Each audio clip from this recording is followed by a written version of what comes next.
Welcome everybody back into Nerd Sesh. As always, I'm Carson Breber, and alongside me is Logan Camden, and we have a wild day of football to talk about with you all. Week 2 brought many upsets. I'm just going to come out and say it. I was very wrong about a couple of the predictions that I threw out for this week, and it was a pretty chaotic day of football. But we're going to start with a game that wasn't an upset, but was probably the most interesting and most high-profile game of the day, that being Bengals Chiefs, Logan. This one really came down to the wire. It ends up being effectively sealed on a defensive pass interference call against the Bengals on 4th and 16. And before we get into the other details of this game, I know a lot of people were upset with that call. So unfortunately, never want to start with officiating, but here we are. It kind of feels like we have to with this game. What did you think of that call? Did you think that that was the right call at that moment in time? One, I thought it was the right call. Two, I mean, they had taken a play back from Mahomes, literally the previous snap. There was a 20-yard gain. So I thought it kind of canceled itself out. I had really no issue with the officiating in this game whatsoever. Yeah, I think that there is almost inevitably the predominant reaction whenever a game is ended on a call that is the wrong call, especially if it goes to a superpower team like the Chiefs are right now. There is always going to be the initial reaction of A, that sucks. I didn't want to see the game end that way. And then B, okay, I also hate this team because point blank, the reason that most people hate great teams is because they get bored of their dominance. They don't like seeing them win over and over again. And so clearly the refs are favoring them because I don't like this team.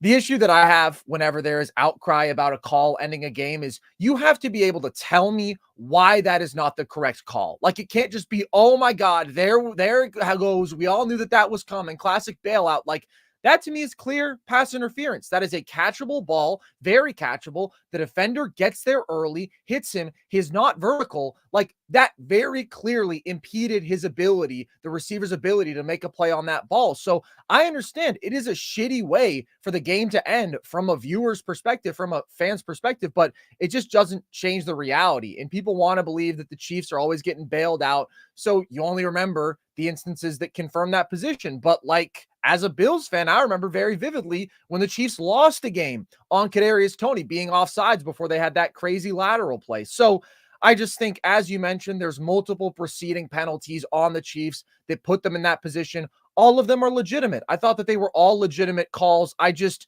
think it is a bailout in the sense that the Chiefs were in a bad spot, 4th and 16. I'm not sure that he was going to catch that ball if the defender didn't get there early. So they were in a very difficult spot. They got lucky, but they got lucky on a legitimate penalty. It's not a bailout in the sense that, like, oh, it was a bad call and, you know, this game was just gifted to the Chiefs by the refs, because I don't think that's the case. I am a Steelers fan talking. I mean, if you're going to be upset about a flag, that's pretty stupid to me. Tell Joe Burrow not to fumble the ball and give him free 6 points. You know what I mean? Like, yeah, I think it was the right call in that scenario. I understand like the game ending in that way. And then also, you know, Mahomes has an interception that's called back because of a penalty earlier in this game. So like, I understand there being flags that go in the Chiefs' favor, but you know, I don't think it's a catch-all here. Mahomes threw a pick 2 plays later, so it didn't matter. It had no impact on the game. He was just colorblind for that stretch of the game.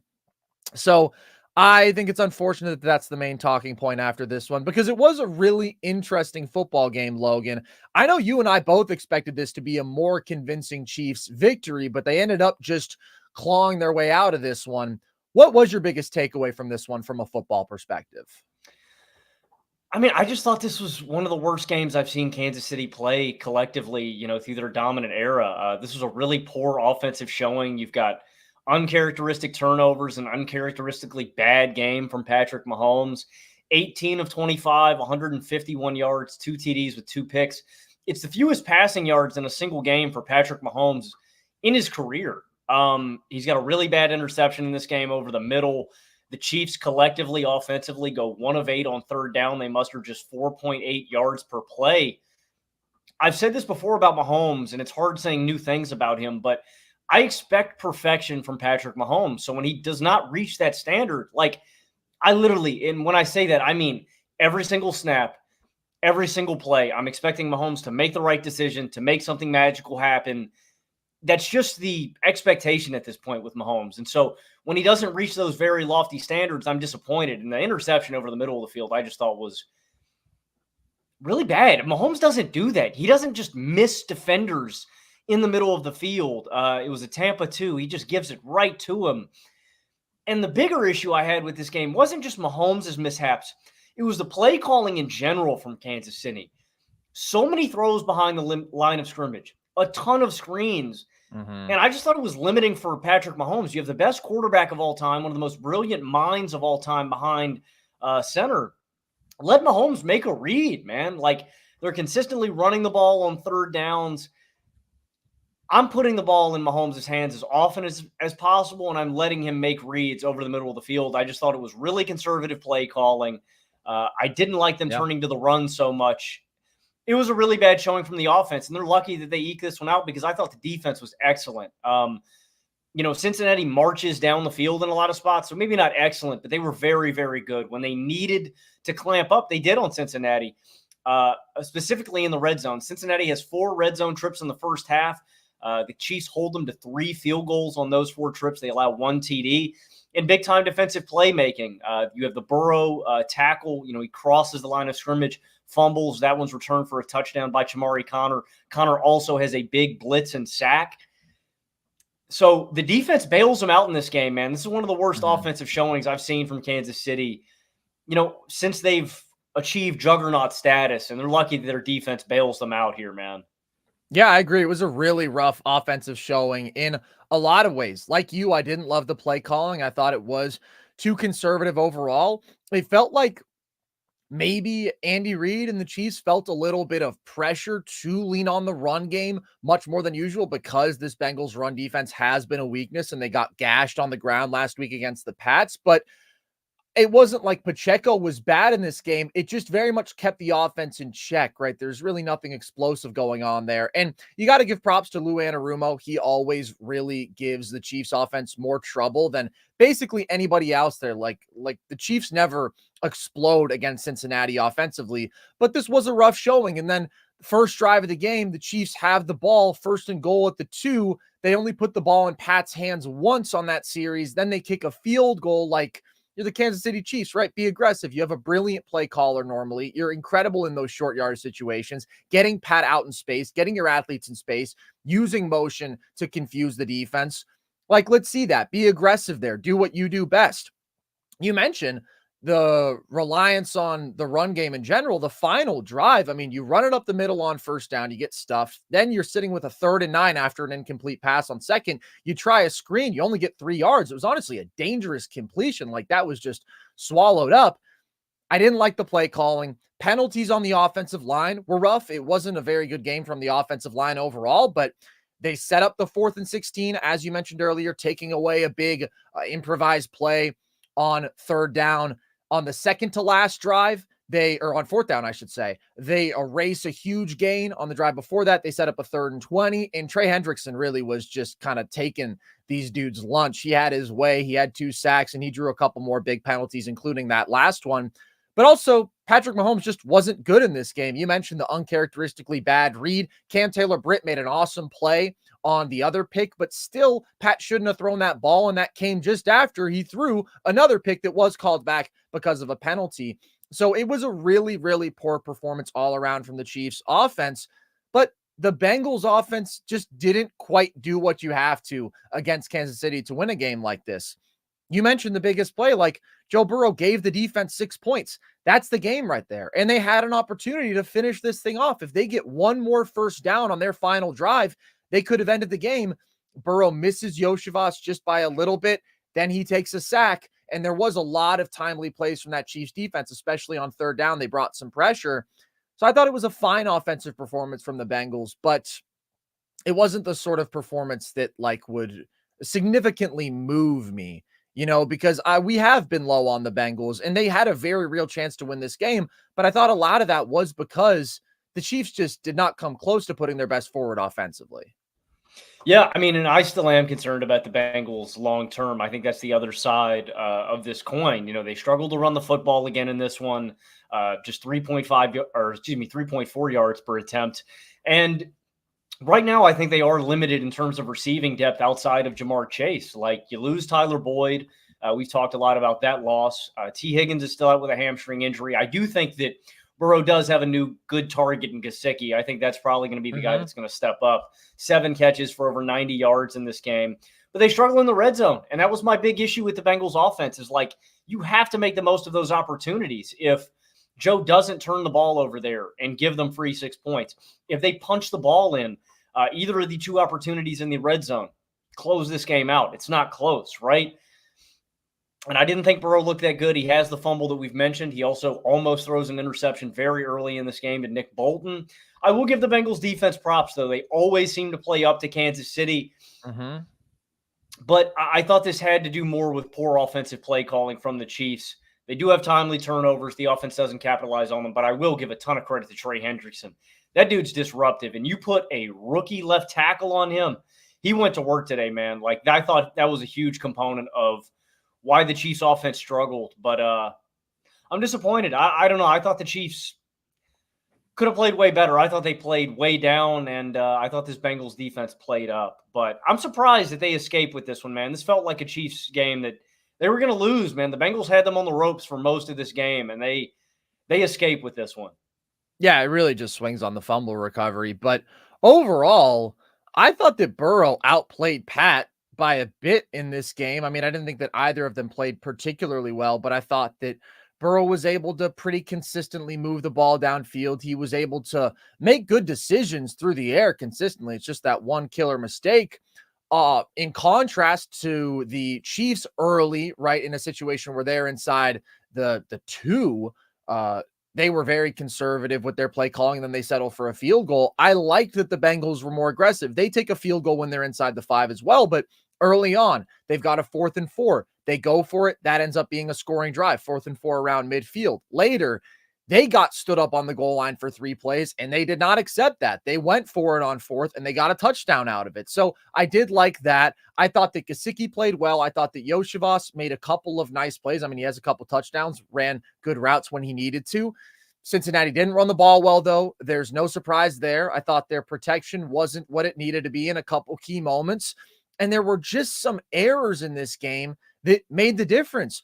Jamar has the unsportsmanlike conduct, which you rarely see just for jawing at a ref in the NFL. That takes them out of field goal range, and they end up getting back into field goal range, so they get their 3 points. But you turn a 3rd and 7 into a 3rd and 22. So, like, that could have been a touchdown drive. But once you're facing 3rd and 22, that's basically impossible. And, of course, they are still down D. Higgins. And I do think that this receiving core is pretty sketchy without him out there. So, ultimately, they just made enough mistakes. They left enough meat on the bone to cost them. And they're a solid football team. Like, I don't want to discredit that. And I know that we've been talking about how I don't think that Joe Burrow is of the same level as a Josh Allen, right? He's just not that level of creator. He doesn't overcome circumstances in the same way.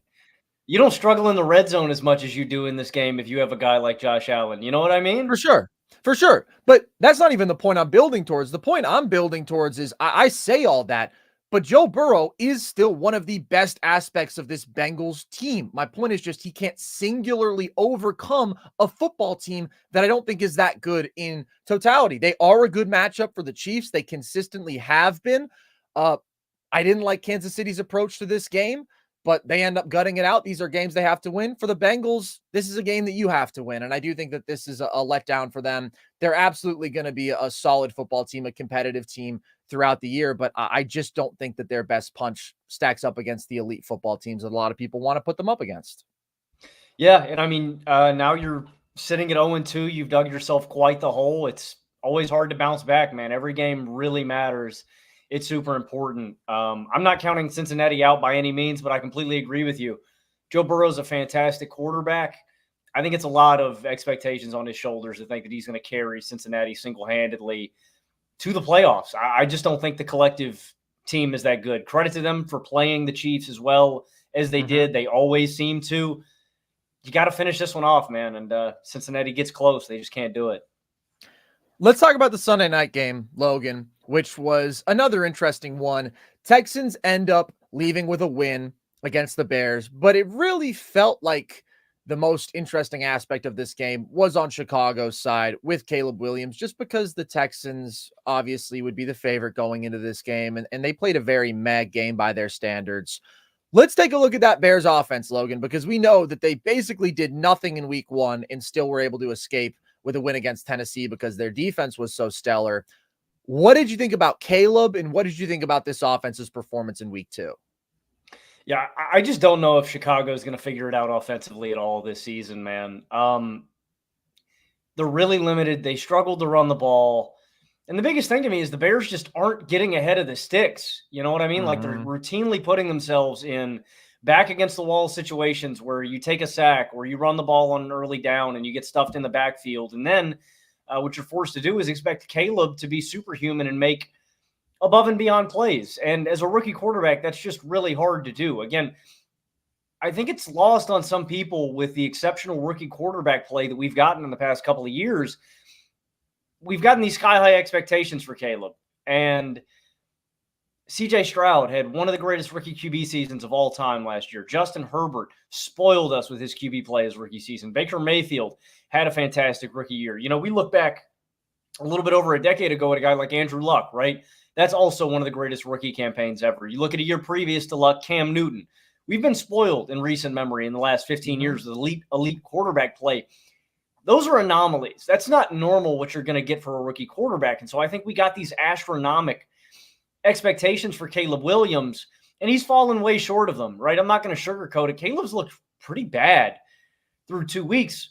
I just say all these things to emphasize that I don't think the Bears have put him in a good situation. I think he's got receiving talent, but he doesn't have a great offensive line. He doesn't have a running game to rely on. He does have a very good defense. I've been impressed with the Bears defensively through 2 weeks. But they're just asking him to do a lot. And there are some ugly moments in this one. Back-to-back interceptions on 2 possessions. There's a bad throw on the run and triple coverage where he's just trying to do too much. And I think he is going to connect on some of these big out-of-the-pocket plays, but he's got to improve his accuracy. That's on deep balls and short throws. He misses some early throws in this one on short downs. He also misses some deep balls where routinely, Caleb's been off by 10 to 15 yards where they're not even close where his receivers can catch these passes. And then, I don't know, man. I don't like Shane Waldron. I don't like the play calling that we've seen from the Bears. I don't like the routes. I don't like the concepts. And I don't think the Bears have won on early down situations to make it easy on rookie quarterbacks. I want you to think about what Washington was able to do against New York today. Ran the ball great on early downs, set up Jaden for 3rd and shorts, and had early concepts where Jaden can get the ball out early. And again, I don't want to absolve Caleb of blame, too. I think Caleb holds on to the ball too long. I think Caleb has been inaccurate. I think Caleb is trying to do too much where you got to take early stuff, but also there's a lot of routes that are short of the line of scrimmage where there's nothing going on downfield. I think it's a collective stink from this offense. And I just know because of Caleb's sky-high expectations, I think everybody wants to put the blame on Caleb's shoulders. Caleb has not been good, but this offense has just been flat out horrible through these first 2 weeks. I mean, they've been one of the worst offenses in football. I say these things about Caleb just because I want to emphasize it's not all on Caleb. It's been a collective shit show from the Bears offense. I mean, that's what it's been through 2 weeks. Absolutely. And I thought that this was a more encouraging start to this game because last week there was never any period in which they had anything going. I thought Caleb looked much more composed early in this game, and I thought that he was getting the ball out quickly. But as the game progressed, the pressure was just devastating. This offensive line is brutal, dude. I thought that they could be a average, mediocre unit. They're not close to that. They cannot run the ball at all. He handed the ball off to running backs this time in this game 17 times. Those went for 27 yards. So as you say, you're getting behind the sticks every time. You're setting up so many 2nd and 3rd and longs. I think that he needs a run game to support him bad because really any rookie quarterback does. That's one of the great advantages that Jaden has right now. Brian Robinson, very effective on the ground today. He has his legs to lean on in a way that even Caleb doesn't because he's such an exceptional rushing talent. Jaden is. But also they're running the ball really well alongside him. So That's something that's working against Caleb. The screen game was very ineffective in this one. I like the concept of getting some quick passing stuff going, right? Getting the ball to your athletes in space, but it just was not working. And they can't protect for him. So Caleb had some insane moments escaping pressure, a couple of really nice scrambles against the blitz on third down. And the Texans dialed up a lot of blitzes on third down, and they got a lot of pressure in those spots. But overall, specifically against the blitz, he's just taking a split second too long. And that split second makes all the difference. Like, you have to immediately diagnose, okay, who's my target here against the blitz, right? Who am I going to quickly get the ball out to? And let's just see if we can get a catch and run here, because I'm not going to have time to throw the ball 15 yards downfield. And it just felt like throughout this game, he's looking too far downfield. He's looking too consistently to hit the deep ball. And that's just not how he should be going through his progressions, right? He should be looking short to long. He should be looking to the underneath stuff first. And it didn't feel like he was doing that super consistently. I don't like the play calling either, though. As you say, he has the insane escape, but then he throws a pick into triple coverage, and he was missing throws downfield. And some of those are big throws. Like, there's a chance at a huge shot play in the first half to DeAndre Carter on third down, just misses him. He has the throw to DJ Moore, back shoulder throw at the end of this game on their second to last drive, misses him. He threw an interception on another target to DJ Moore, where I thought that DJ had leverage and the ball was just slightly underthrown, and Stingley made a good play. And then the final drive, it's just like, okay, Caleb makes a nice play on the first down, and then Everett drops a ball, and then they dial up the pressure. Caleb takes a sack. Fourth down, Rome is running a different route. It looked like maybe it was a choice route, and he and Caleb just were not on the same page. Like, there's a lot wrong here. So I am with you that when we talk about Caleb Williams, expectations are so high that people want to look at the quarterback most of the time and either give excessive credit or excessive blame to that individual, when an offense is almost always a product of 11 dudes and a coach, and so many factors are at play. So some people might be giving Caleb too much blame. At the same time, I have been so high on him. I have said that I expect him. I said I thought he could have the best rookie quarterback season ever. And yes, the circumstances are letting him down, but also he is not playing at a level where that would be possible. He has to get on the same page with his receivers. He has to diagnose things more quickly. He has to be more accurate, and he's got to just take more underneath stuff overall. It is interesting when we talk about him as a prospect and you talk about some of those other great rookie seasons, because my expectations for him have been extremely high, both in the immediate and long-term, probably even more so long-term. And that's where it's tough, because when you think about the dudes who his play style resembles, like a Josh Allen or a Patrick Mahomes, right? Crazy raw arm talents who can do so much out of structure. None of the other guys who are those sort of raw, crazy physical talents have had the expectations that Caleb did ever, especially out of the gate, right? Josh was a project, Pat was a project, and Caleb is more refined than those dudes. He should be better than those dudes off rip, no question. He is the best prospect we've seen in some time. Like, that's not an excuse for it, but I do think that maybe just I overestimated the pro readiness there a little bit in relation to just the raw upside, the raw talent that he has that he's not tapping into as much as I would have expected right now. Well, and I think a lot of people had the expectation that Caleb was going to step in here and be a cure-all immediately for the Chicago offense. And I just think that's too large of a burden to place on a rookie quarterback. Also, another advantage that I thought of that Jaden has Cliff Kingsbury as his offensive coordinator. And I don't want to act like, Cliff Kingsbury is the best OC in the NFL, but I don't think Shane Waldron is a good OC. And it is very, very important that you pair your rookie quarterback up with a guy that can make things easy on a young QB, where you don't have to make these plays, where you have easy stuff immediately. And there's none of that here in Chicago. And I also think, I'm glad you bring up the point with his receivers. I think there's a general chemistry that's not there with his receivers yet. So many times, and again, Caleb's been inaccurate, but I think there's also times where he just hasn't been on the same page as his receivers. So I think they're going to get better as the season goes along. But they got to get ahead of the sticks. They got to make third and shorts where Caleb can utilize his legs and he's not trying to make all these downfield throws, man. I say this a lot. You can't buy all the ingredients, bake the cake, and eat it all at once, man. You got to take it one step at a time. And the best way to do that, get ahead of the downs. And this is easier said than done. but try to get it in bite size, man. Don't try to do all of it at once. Yeah. And I think Chicago's just trying to do a little bit of that too much. And the offensive line is bad.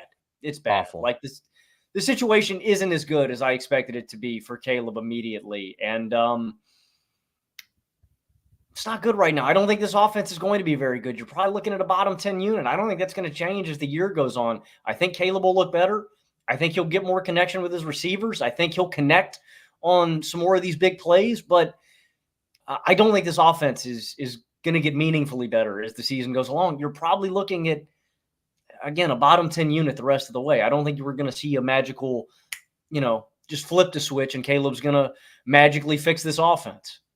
I do think things will continue to get better and better, though. Like, I just think part of this is it is tough to be thrown into the fire. And this Texans pass rush is pretty ferocious, and they brought the heat throughout this game. And week 1 for rookie quarterbacks is tough across the board. So that was last week. This week, he's facing a really good defense. And we did see improvement. He's down Keenan Allen, who's out in this game. Rome Odunze's banged up, maybe isn't as productive as he possibly could be, as dynamic. And the chemistry will continue to improve. His maturity will continue to improve. His understanding of all these things will continue to improve. Like, if you were going to ask me, what is my Caleb Williams panic level out of 10?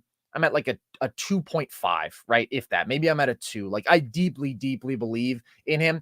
It's just the situation has been worse than I expected, and he hasn't looked as good as I expected off the bat. So it is disappointing for the Bears because they had a lot of cracks at it because their defense did keep the Texans in check. And I really, really do like this Bears defense. I think when they're playing like this, there is playoff potential here if this offense can just play at an average level. The one last thing working against the Bears is Matt Eberflus with just 2 of the dumbest challenges that we've seen in some time, on a clear Texans catch and then on a clear non-interception for the Bears. I get that the pick could have been a big swing play, but like, come on, man, that ball was clearly pinned against the ground. So they weren't going to win this game, right? I don't think that they're just going to miraculously lead a touchdown drive at the end because they have 2 more timeouts, because the offense was struggling all day long, especially in the second half. But like, you didn't give them the best chance to do it. And you did make things a little bit more hectic. And I do put that on Eberflus, who I just don't think is a good coach. Quickly on the Texans side, Logan, what do you take away from this game for them? Yeah, I mean, Stroud and Collins are one of the top QB wideout combinations in all of football. I mean, when you're talking about them, they're certainly up there. And CJ Stroud is one of the most dangerous out of the pocket playmakers I think I've ever seen. Like, I know he's only in his second season, but Stroud's really special when he gets outside of the pocket. The way him and Collins are on the same page, the way he can throw on the run, how accurate he is. So many big shot plays out of the pocket. I mean, he did this all last year. It's a really special trait that very few quarterbacks in the NFL have, right? Like, some guys are great from inside of the pocket. Some guys can do this. He's got elite play extension. And I didn't think this was a perfect game from Stroud by any means, but he's got a lot of things working against him too. They don't get the running game going. There's a lot of pressure from the Bears defensive front in the line. He's got a bad interception in this game that gets called back, right? But when he needed to make those big shot plays, he made them. Caleb didn't, and I still think this is an elite receiving group, and this is a good Bears defense. Like, Stroud was able to have his way. They don't put up as many points as I think they should have, but he's really consistent, and it's hard to hem Stroud up, man. There's not a lot of answers for CJ. When he gets outside of that pocket, that's when you need to start panicking, dude. Him and Nico have something special, and I think this is going to continue, dude. Like, they have a special connection with all the aggregate talent that you have in this receiving group. I'm expecting better things from the Texans on a week-to-week basis. I am a little bit worried about this offensive line, though, long-term. Like, how consistently they're going to be able to run the ball. Like, I think week 1 was probably an anomaly. The protection that Stroud is going to have on a week-to-week basis. I have faith in Stroud in this receiving group. I like this defense a lot, but I worry about the offensive line. I worry about them consistently running the ball on a week-to-week basis. But Stroud's a special playmaker, man. I know it wasn't as consistent tonight, but damn, he can hit on those shot plays the way other quarterbacks just can't. I don't know if I would call him an elite play extender. I thought that was the strength of his performance tonight. I mean, I thought that he made a number of very accurate throws on the run, as you mentioned. I thought that it was a bit of an outlier performance from him in that regard. He's good at that stuff, but there's absolutely a gap between the Mahomes and the Joshes and the Lamars and the Kyler Murrays and that ability to just be crazy escapable and then make a ridiculous throw with just I just ridiculous mean raw when he arm talent. gets out of the pocket, he is dead eye accurate. I think he made plays tonight, that's for sure. I agree with you. I think those are the top guys, but the next group, CJ's heading it, in my opinion. I don't think that that's unreasonable, but Nico is just a stud, dude. I mean, just what an athlete. He has phenomenal chemistry with CJ. He is absolutely the star of this group. But as you say, I'm just a little worried about the line, a little worried about the run game. Those are really the only reasons I was skeptical of this team being proclaimed as a contender this year, because obviously they have all the flash offensively. I like Bobby Slowick as a play caller. It's just, can they run the football? Can they consistently protect at a high level? They did well in week 1. Week 2 was a shakier performance in those regards, but they just kind of shot themselves in the foot in some spots in this game. I mean, they have 12 penalties. They should have had another because Alshire threw a punch. So it just wasn't the best football we could have seen from the Texans. I think they're a really good team. I didn't think that they played nearly their best today, and that's kind of the only reason that it was a game, because the Bears offense was rough. Let's talk about maybe the upset of the week. Logan, there's a few contenders here, but this is the team that is sending the most shockwaves throughout the NFL right now, I would say. That is the New Orleans Saints, who just put a shellacking on the Cowboys who I've been high on, the Cowboys who I picked preseason to go to the Super Bowl out of the NFC. The Saints just put them in their place and dogged them, man. Let's start with New Orleans. What did you take away from this performance on their side? Oh, you want to start with New Orleans? Yeah. Well, we can start with the Cowboys if you want. I don't run from the slander. I just want to give props. Because I undersold the Saints. I thought they were great. We can. The Saints are a good football team. I thought that Derek Carr was going to be honestly a bottom 10 starter in the NFL, and I guess that's where I have to start off. I've been a Derek Carr slanderer. Over the past 7 weeks of football, you could argue that Derek Carr has been the best QB in football. Coming into this, they flashed a stat up at the beginning of the broadcast. Over the last 6 weeks, not including this week, Derek Carr had the most touchdowns of any quarterback, the highest completion percentage of any quarterback, and the highest passer rating of any quarterback. The offense and Derek Carr have looked very, very good, and the Saints are still a very real contender to win the NFC South. Both them and the Buccaneers are 2-0, and I think I undersold with the Falcons, and this has been the way that, real quick, just on the state of the NFC South, the Falcons, every year for the past 3 seasons, it seemed like because of their talent level, I think I at least have wiped away the organizational dysfunction that they have here. And I thought with Kirk Cousins coming in, he was just going to unlock all of that talent. And I'm not saying that that can't happen. I think that Kirk is going to look a lot better as the season goes along and as he gets more comfortable. But I think I undersold how good Derek Carr and Baker Mayfield are as quarterbacks and how good the defenses are behind them. This is a veteran and disruptive defense. They hold Dallas to 3.2 rushing yards per attempt. They force 2 turnovers. They hold Dallas to 3 second-half points. Kamara still has very real juice. And Shaheed is an elite deep threat and playmaker. I also think Olave is a stud. Yeah, I just think I underrated the Saints a little bit. This defense, I think, is going to be very steady. I mean, and I feel a little foolish for it. This was a team that was top 10 in scoring offensively and defensively last year. There was a few bad games where they didn't execute. They struggled in the red zone, and Derek Carr limited them a little bit. But I do think I've underrated them. I consider them to be a very real contender to win the NFC South. I think this is a little bit of an outlier performance. I don't expect this consistently from the Saints. I think they caught the Cowboys lacking a little bit. We'll get into that aspect of it a little bit, but I definitely feel foolish. I underrated the Saints dearly coming into this season. As did I. I thought that this would be a 6 to 8 win team. Even in the unimpressive NFC South, I didn't think that they had a great chance at winning the division, and I have definitely changed on that. I think that they are very much in that conversation. I think that they are probably the front runner at this point. I want to see another week from the Falcons, but I didn't think that they were impressive in week 1. I'm a little worried about Kirk, although I think he'll start to look better as the year goes on. And I just think that I undersold this Saints offense really because I like the defense. I expect the defense to be above average. I think that I greatly underestimated the upgrade going to Clint Kubiak because he has just been really phenomenal. I love the emphasis on establishing the run. I've loved the use of Taysom Hill, something that the Saints generally do pretty well with. But like, there's just a lot of wrinkles in this offense. There's a lot of creative play calling while still sticking with the bread and butter, running the football, specifically running it to the outside the tackles. I was worried about this offensive line with Ryan Ramczyk out for the year, and I think that the line has looked good. Kamara, his efficiency as a rusher the last 3 years has been way down, and I just worried about asking him to carry a real load on the ground. He's been amazing through 2 weeks as both a runner of the football and as a receiving threat, which is more to be expected. I thought of Rashid Shaheed as a very boomer bust, inconsistent deep threat, and I definitely do still think that there's a boom or bust aspect to his game, but he's already caught 2 bomb touchdowns in 2 weeks.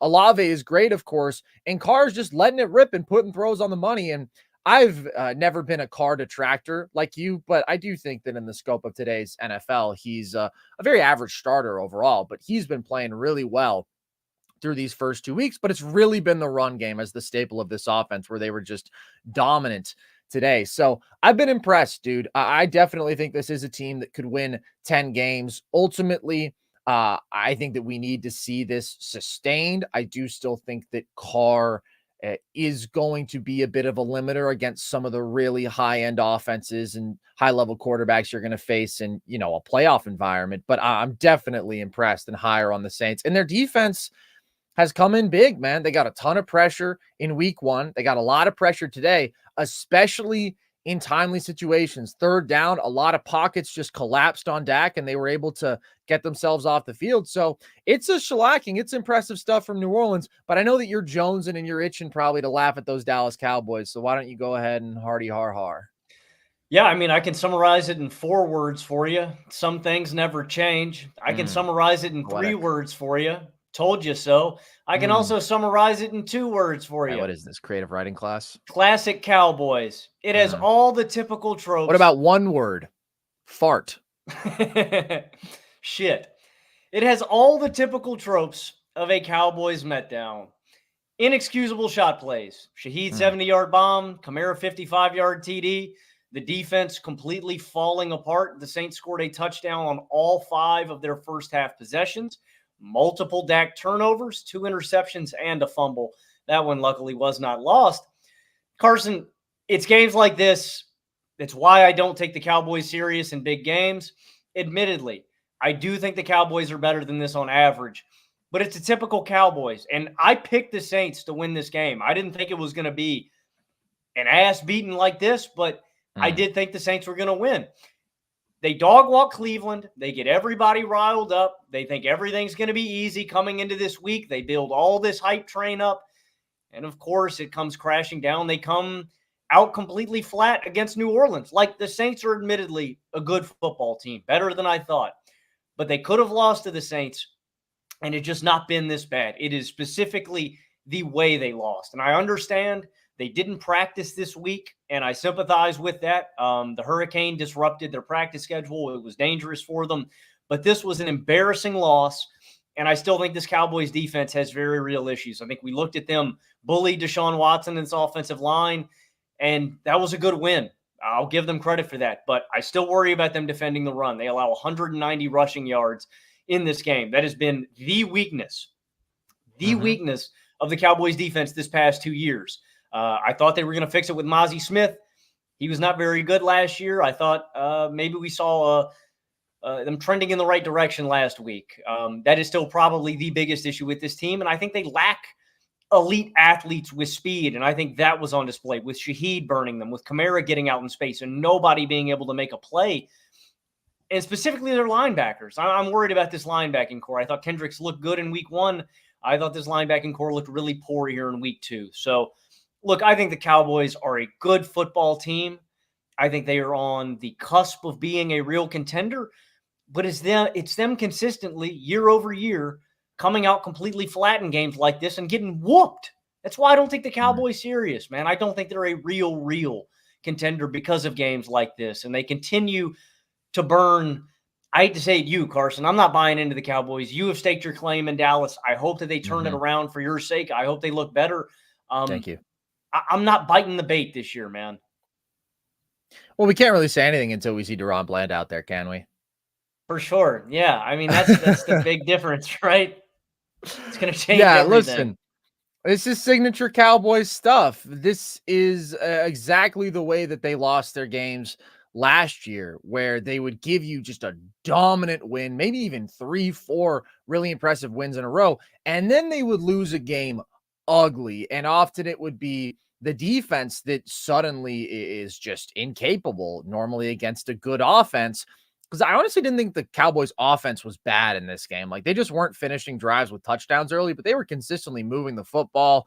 Dak only threw one pick when this game was really competitive. It didn't look like a great throw, but also the receiver fell down while the ball was in the air. Like, the offense put up 16 points in the first half, but they had allowed 35. So really, this loss was about the defense. And that has been a real reason for my optimism about this team. I believed in Mike Zimmer. I thought he'd come and I thought he'd dramatically improve this run defense.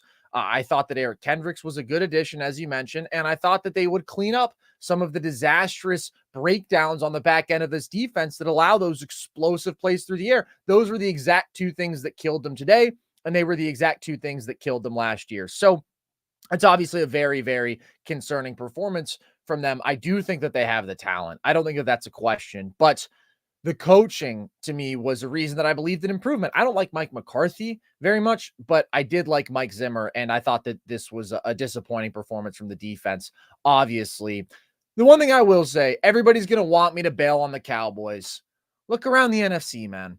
Everybody's flawed. Lions lost today. Niners lost today. They didn't lose as ugly as the Cowboys. That much is true, but they lost nevertheless. So I do still believe in a lot of the reasons that I bet on this team. We'll see. It's going to come down to the defense. Dak, I'm not worried about. Dak can have a bad game or two. Honestly, long-term, I believe in him. It's just going to be how improved is this defense when it comes to actually facing good teams in big games, not destroying bad offensive lines, because we know the pass rush is elite, not having a couple of massive takeaways against a bad team when you're already bludgeoning them. How buttoned up can you be? How consistent can you be? This was a bad showing from Dallas in that way. The only thing I want to add, I trust Dak. I trust Dak an immense amount. Don't get me wrong. I cackled at both of the turnovers. I did a little bit of a turnover dance in my house. I was very happy. A little jig. I love it. Sure. I love it when the Cowboys lose. I'm not going to pretend like I don't. It's a celebration. It's like dude, it was a Christmas for me today, man. We got a Bengals loss. We got a Ravens loss. We got a Cowboys loss. And we got a Patriots loss. It was awesome. And a Steelers dub. I couldn't have been happier on this beautiful Sunday, man. It was a fantastic day of football for me.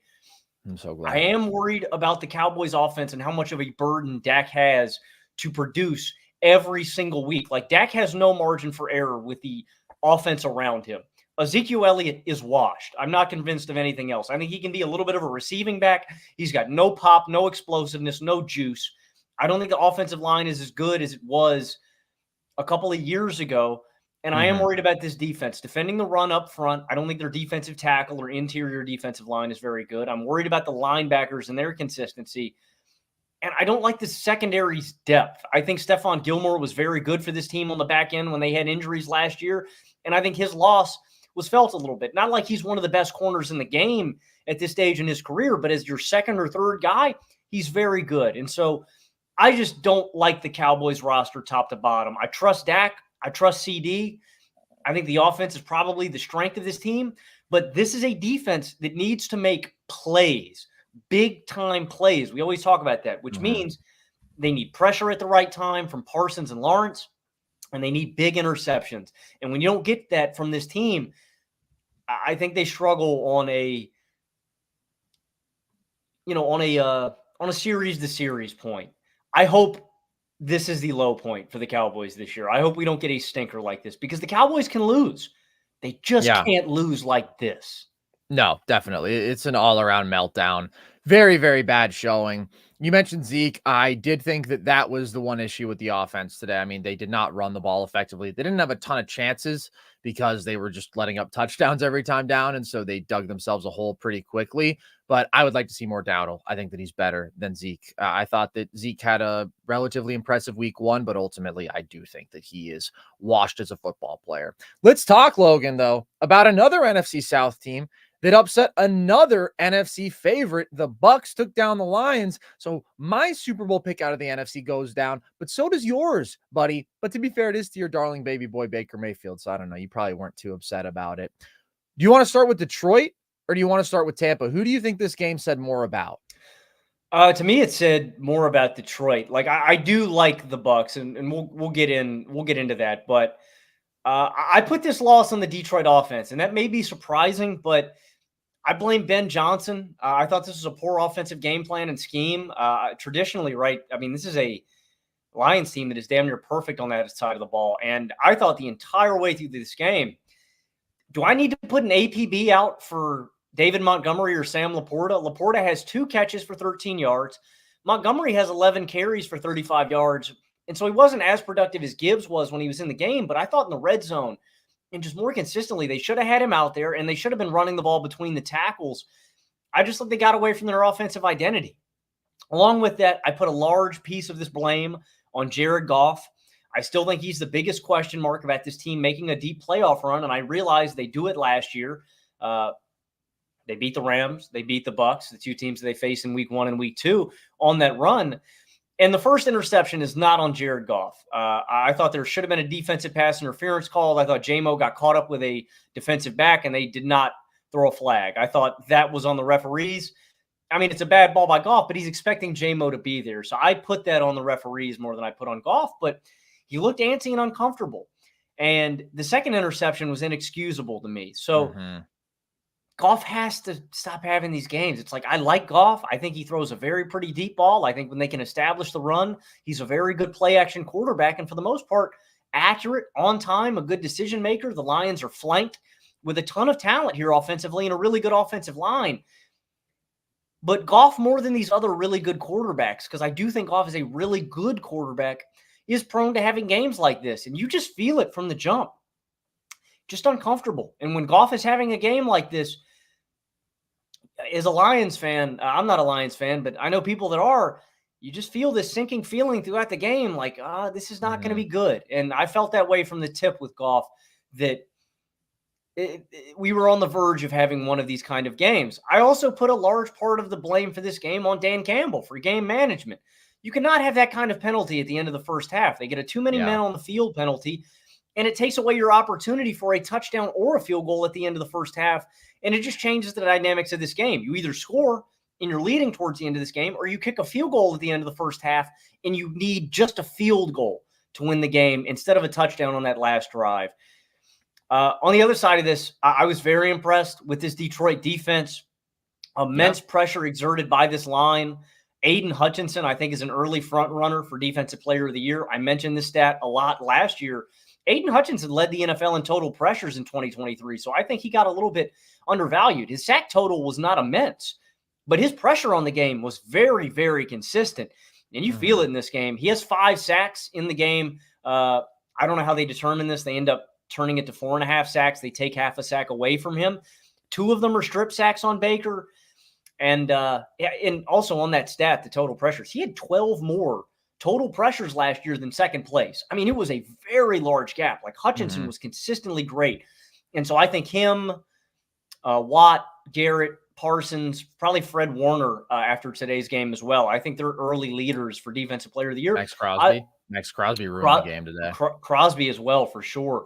And I want to give props to Brian Branch. I thought he had some big moments in this game. He has a PBU on Kate Otten in the end zone. He has an interception on Mayfield. I thought it was another good game from Anzalone, but the Lions offense to me is what lost in this game. And that's normally the bedrock of this team. So it was an uncharacteristic loss for Detroit and all the cast of characters I mentioned. I put it more on Ben Johnson, more on Jared Goff, and more on Dan Campbell for this loss. And this offense, man, I was very disappointed with Detroit in this game. I'm with you. They missed numerous opportunities. If you just look at some of the bottom line numbers from this game, they more than double the Bucs in total yardage, 463 to 216. They have 26 first downs to Tampa Bay's 14. They had 7 trips to the red zone in this game and they scored 16 total points in this game. After their first drive, when Goff threw the interception on the first play, they got into Tampa Bay territory on every drive. They went 10 for 10 in that respect after the first drive. And you mentioned it's just several killer plays and missed opportunities. End of the first half, too many men on the field. And this is the sort of game that concerns you from Goff, because the second pick, when you're in field goal range, that's a horrible interception off his back foot, and that is to nobody. There's nobody in the vicinity of that ball. And then you just look at some of the play calling, how much faith you have in Goff down the stretch. Second to last series, they called 2 screens, and then Goff throws short of the 6 on 4th down. To be fair, it didn't look like anybody else was open, but just not really any opportunity for a big play there. And then the final series after that, when they get one last chance at it, he underthrows a guy on 4th down who already would have had to make like a 15-yard run after the catch. So that was very unlikely, but just a lot of squandered opportunities. And I thought they got away from the run game too much. As you mentioned with David Montgomery, I think that because this Bucs defense was so injured, I mean, specifically the absence of Antoine Winfield, maybe they felt like, okay, we really want to throw the ball. We really want to test that secondary. But also, I mean, the whole Bucs defense was injured. There's no Kalijah Kancey. They lose Vita Vea mid-game in this one. And Detroit averaged 5.1 yards per run. Like, Gibbs was amazing. They had to go to him and Montgomery more. I really never want to see a 2-to-1 pass-to-run ratio for the Lions, especially when you're not trying to dig your way out of a hole, right? This is a one-score game the entire game. You're going back and forth. And to put a game on Goff's shoulders like that, to me, is not the move. He can guide the ship. He can be an above-average quarterback for you. And when the infrastructure around him is great, he can play really good football. But to say, all right, Jared, we need you to throw the ball 50-something times for us, it's just not the way that I want to see the Lions attempt to win a football game. But like you, I was impressed with the defense, and I think that that continues to trend upwards and is a positive. I mean, they allowed 216 yards of offense, so they did their job.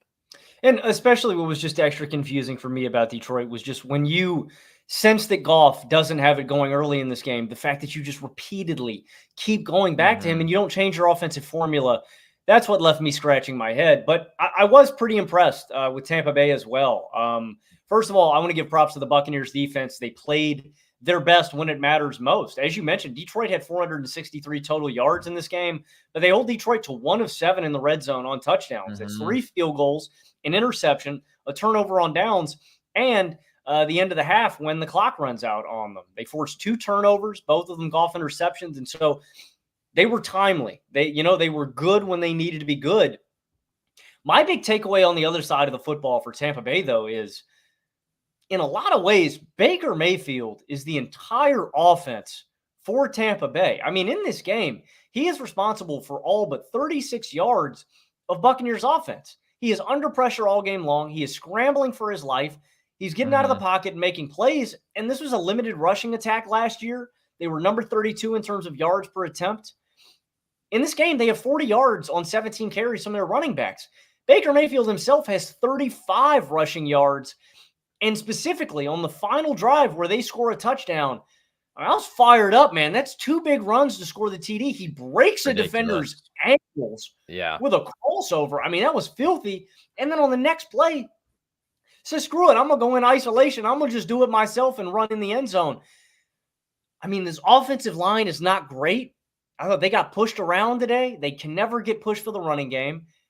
Detroit was in the backfield all game long. It was all Baker. Like, I know the offense wasn't great. They only put up 20 points. They only get they only get over 200 yards of total offense. It's all Baker. And I just want to give him props for that, man. It wasn't a great offensive showing by any means, but Baker gave him everything he had. And luckily it was enough in this one. I think that is why I slightly prefer the Saints right now between these two teams that have been impressive and have overachieved through the first couple games in the NFC South, just because it does feel more replicable. Now, obviously, game 1 was against the Panthers for the Saints, so that's a tissue paper defense. Game 2 was against the Cowboys, though, and I just didn't expect them to be able to control the line of scrimmage like that, to run the football like that, whereas the Bucs couldn't do that last year. They couldn't do that in this game either. It is Baker making a few special plays, as you mentioned. Props to their defense because situationally, I mean, they did their thing shorthanded. Again, they got The ball moved on them a lot, but they battened down the hatches when they needed to. I think that they're a very well-coached team defensively, and they're very much in the mix for the NFC South. I think we're looking at a 3-horse race right now with, the Panthers coming up lame and dumb and blind and deaf, unfortunately. But I think that it's kind of anyone's game between those three teams, the Bucs, the Saints, and the Falcons. And I do think that I underrated them just a bit again, but ultimately, like, they did kind of escape with this game because Detroit had so many chances. And I do put this more on them underachieving and missing opportunities. Let's keep going with the upset slogan. Vikings take down the Niners. This is another game that I missed on. We had a lot of people saying that they felt the juju coming, that they felt the Vikings upset. I said, no, I'm going the other way. I think that Darnold comes back to earth a little bit in week 2. Week 1 was a little too perfect, too smooth a performance. No, sir. It is another Vikings win. What'd you take away from this one, Logan? I got to give credit to Sam Darnold. I was really impressed with this game, man. Also, I do feel a little foolish. Niners haven't won in Minnesota in 32 years. Not that that would have swayed me in any meaningful way, but the streak will continue. I do think this is the best situation of Darnold's career by far, but he did play a really good game. This is his second consecutive good game. He's racking them up. And if you do think about it, I do think the upset makes a little bit of sense. This is a revenge game. I say that tongue-in-cheek a little bit for Darnold, but this is a guy that was at least familiar with the Niners' offensive concepts, with their personnel. Again, he played against them in practice. So, he knows their infrastructure and what they're going to try to do.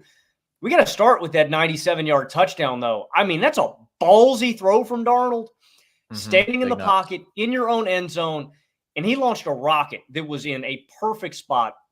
He goes 17 to 26 in this game, 268 yards, 2 TDs, 1 pick, 109.1 passer rating. And he scrambled and made some big plays with his legs. But what impressed me the most about Darnold in this game was the final drive of the game. No Jefferson, no Addison, and he marches them down there for a very crucial field goal. Again, it's 2017 at that point. If you don't score there, that means the Niners can kick a field goal and tie the game and force overtime. That field goal forces the Niners to have to go for a touchdown to go and win the game. He has some bad moments. The interception to Warner in the red zone. Niners immediately marched, turned that to a Kittle touchdown at the other end. But this is a really good game from him. Also, Jones fumbles going into the end zone. That's a Warner forced fumble. I mean, he was all over the field today. I talk about how he should be in decoy consideration. That's a huge swing play, and I think without Fred Warner's presence on the field, this might have been more of a beatdown by Minnesota. But on the other side of this, I was really impressed with the Vikings defense, and I thought that they would be better this year. I love Brian Flores. I think he is a really good defensive coach. I think if you give him, just free reign where he can focus on as a defensive coordinator, he's really good in that role. They hold San Francisco to 2 of 10 on third down. They hold them to 7 first-half points. They block a punt. They force 2 turnovers, a Purdy interception, and a sack fumble. They almost pick off Purdy one more time on the first drive, and they get a ton of pressure in this game. I think this Vikings defense is sneaky good. They're really well coached. They've got a lot of new talent here. And this is an offense with, where Darnold doesn't have to be like this elite elevator. I thought he was really good today. My takeaway for the Vikings, I think I got the Bears and the Vikings mixed up, man. I think I should have put the Bears at like 6-11 where I had the Vikes, and I thought I should have had the Vikes at 9-8, more in that wild card range. That's where I'm at with the NFC North. I think I got the bottom of that division just backwards. I think I should have had the Vikings, and with the Love injury, the Packers look good today. We'll talk about that in a minute. The Vikings have a really big chance maybe to leapfrog them, make up some ground while Love is out, and be the second team in this division. I think I got the bottom of the North wrong. I thought I should have put the Bears at the bottom, and I think the Vikings are definitely more in that wild card range. Minnesota definitely looks better right now, and I do think that they're a very, very solid football team. And like you say, I think that they have a chance to snag a wild card spot too. I mean, they're a pretty complete football team right now. Their offense is just good, and Darnold has been better than I expected. Now, I definitely thought that he would have a career season, but I still thought, all right, we're going to see that bozo gene come out. We're going to see his limitations. but he's doing his job. He had one bad pick, but as you mentioned, I mean, threw a beautiful ball to Jettis on that 97-yard touchdown. And I thought the throw of the day for him was actually on 3rd and long to basically end the game. Ran a really, really nice tight window throw. And he was moving today too. Sam Darnold was moving Logan outside the pocket. He was making some plays with his legs. So I think we need to see it sustained from him. It's been a very nice 2 weeks, but he's certainly improved. And this is certainly a good situation. And KOC is a great play caller, and Jefferson is one of one. And they ran the ball really well this week. I love Aaron Jones. Ty Chandler was great. It was impressive stuff offensively. And defensively, they bring in some timely pressure. And you mentioned the injection of talent. I mean, it's really in that linebacking group. Van Ginkel is a stud. No surprise there. But I thought that Cashman was everywhere in this game as well. So all of their improvements really showed in this game. For the Niners, though, it's still a disappointing performance. And I thought that Brock Purdy may have had a solid statistical performance, but I didn't think that he was very good in this game. 2 turnovers, just lost the ball on a huge fumble in Niner territory.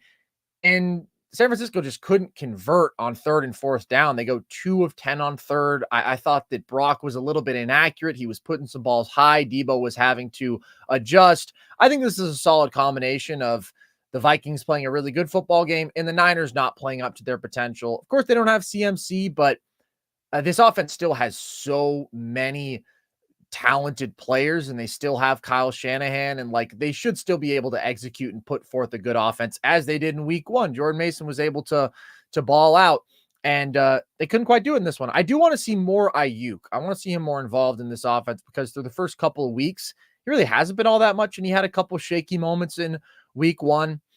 I'm not worried about the Niners, but this does show you that when Brock is off, he can be a limiting factor for this team. For sure. I mean, all this shows to me about the Niners is it reinforces the fact that they can't win in multiple ways. The Niners are really good when they can get up early on an opponent, but they struggle playing from behind. Like, I think that has been consistently true during the Brock Purdy era, and you just get too late from the offense. Like, they got going. Jordan Mason has 100 yards in this game, 20 carries, 5 yards a carry. You got to protect the football better. This is not a Niners team that has a lot of margin for error with a guy like Brock Purdy. And I think Brock Purdy is very good. But again, it's that difference between these elite playmakers that can do these special things offensively and make these swing plays.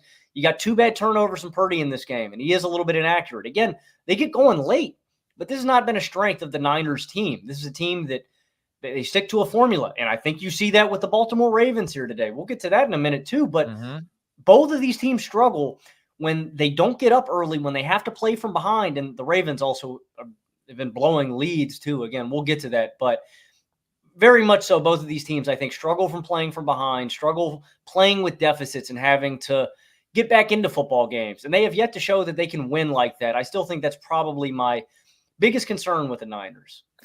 It's interesting to me. A lot of people seem to put that on Shanahan and think that Shanahan can't coach a game from behind. I tend to think that when you lack elite quarterback talent, that is going to be the limiting factor. And that's not to say, of course, that the Niners can't come from behind, right? We saw them do it in a playoff game last year, but I agree. There is just a level of, okay, we are going to put the ball in our quarterback's hands and just rely on him to bring us back into a game. The Niners just don't have the ability to do that because of who they do have at quarterback. But props to the Vikings, man. This is a really good win for them. And I do think that I underestimated them as well. But Logan, you just mentioned the Ravens go down as well. Probably the last big upset of the week. And it's the Raiders who take them down. What did you take away from this one? I'll start with the Ravens here. The Ravens blow another late lead. They throw this stat up on the broadcast too. I thought this was fascinating. They have 10 losses with a 7-point lead over the last 5 seasons. That's the most in the NFL, and that's been a consistent issue with Baltimore is their offense grinding to a halt late and not being able to finish games, because you can look at this and you can go, oh, you know, the Ravens defense allows a lot of points late. Can the Ravens offense sustain a drive and just close this thing out? Like, yeah. This is the monkey to me that Baltimore has to get off their back. It's an inability to score and move the ball when it matters most. My biggest issue was Lamar not using his legs. I think he's got to use his legs more often. I thought he relied on them too much versus Kansas City. But in this one, there's a lot of plays where the middle of the field is wide open. And last week, Lamar would have just stepped up in the middle of the pocket and ran for a first down. I just didn't think he scrambled enough versus Vegas. He has 4 rushes for 45 yards. And specifically on the last play of the game, I don't know why Lamar is trying to lateral that football. I get to the end zone. Lamar, I get that there's 3 defenders in front of you. You are the fastest player on the field. Yeah. Explode through that gap and just try to use all your momentum to get That's there. Tough, though. It is tough. Realistically, what are the chances he does that? It's very low, slim. But I mean, I've seen Antonio Brown make plays like that in crucial situations. You know, and Lamar is that kind of guy with the ball in his hands where he's the most dangerous player on the field with the ball in his hands. I don't want you laddering that ball. To me, like, again, like you said, I guess me being critical of this play is it's not the biggest deal because you're probably not going to score there anyway. Lamar would have probably gotten stuffed with 3 defenders in that area. But give yourself a chance, man. I don't want you giving up the ball to Justice Hill right there. You were the best player on the field. You were the most dangerous playmaker with the ball in your hands. You were the most athletic dude on the field. I want the ball in Lamar's hands right there. So I didn't like that. Along with that, I'm a little bit worried about Justin Tucker, man. Justin Tucker puts him in a compromised position in this football game, right? If he makes that 56-yard field goal, and I get it, a 56-yard field goal is not the easiest kick in the world, but no, you're seeing Kaimi Fairbairn knocking him down with consistency. You're seeing Chris Boswell knocking him down with consistency. He missed a 50-plus yarder last week.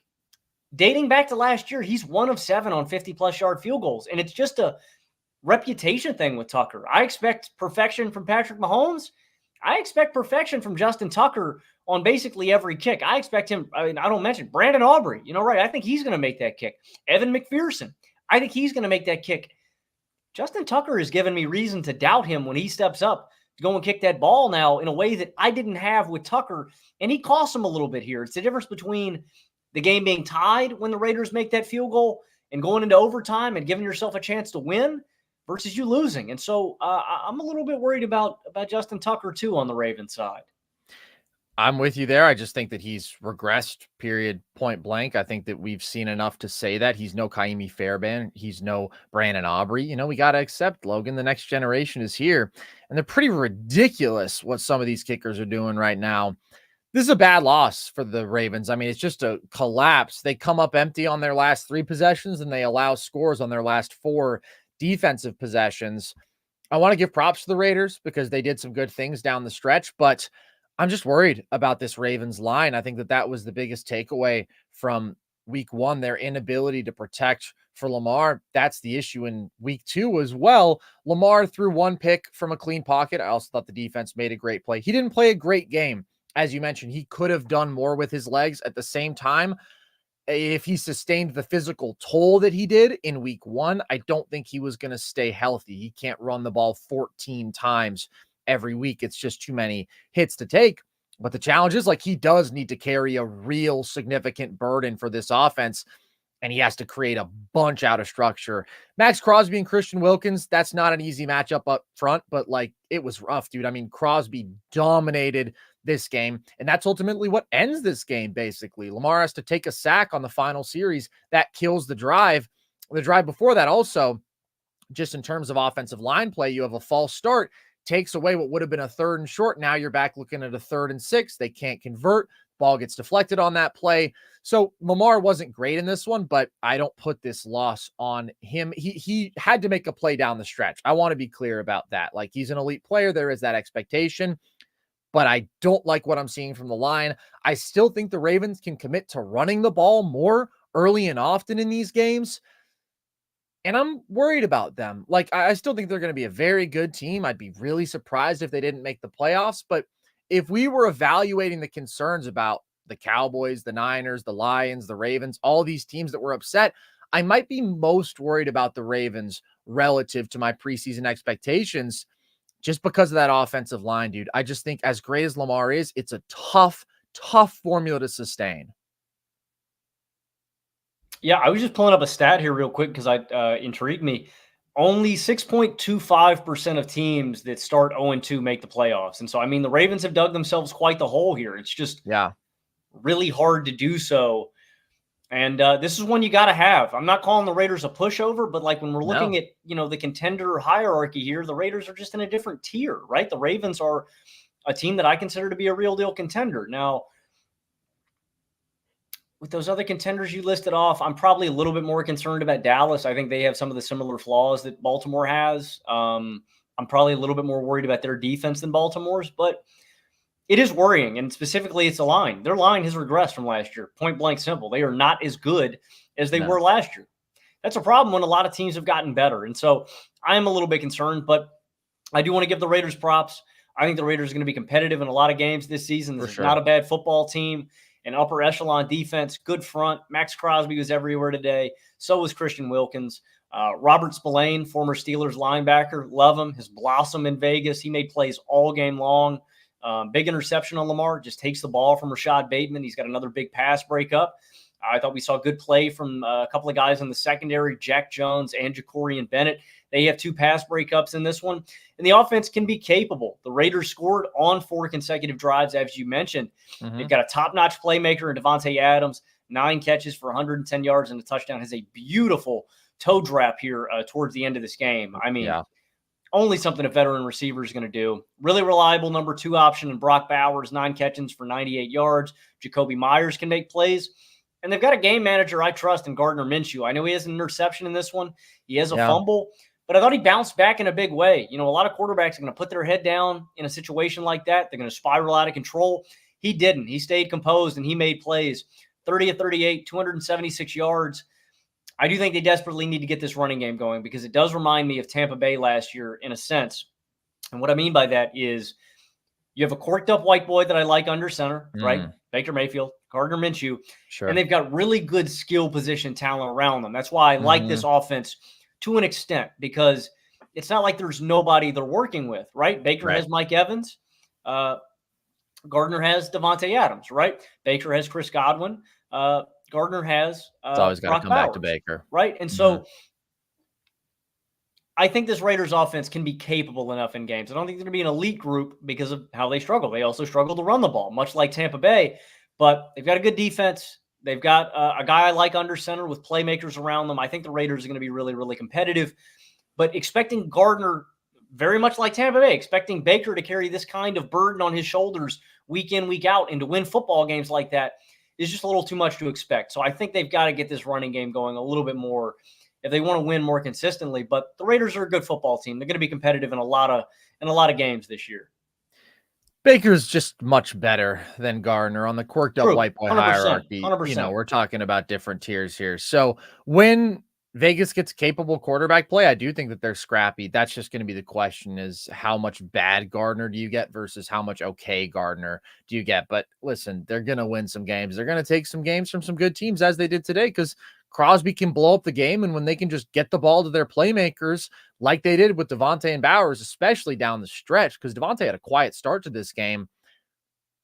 Devontae is still an elite receiver. And I think Brock Bowers is probably already an elite receiving tight end, dude. I don't know if that's premature, but I have been very impressed by him through the first couple weeks. So that's the formula for them. Lean on your defense, lean on your playmakers on offense. We're going to take a quick break, and then we're going to react to the rest of these games after some words from DraftKings. TD, Tutty, taking it to the house, in for 6. Whatever you call a touchdown, one thing's for sure, touchdowns matter more at DraftKings Sportsbook, an official sports betting partner of the NFL. On the ground, in the air, from the special teams or the defense, we don't care how they score them. We want to bet on touchdowns, and DraftKings Sportsbook is the #1 place to bet on touchdowns.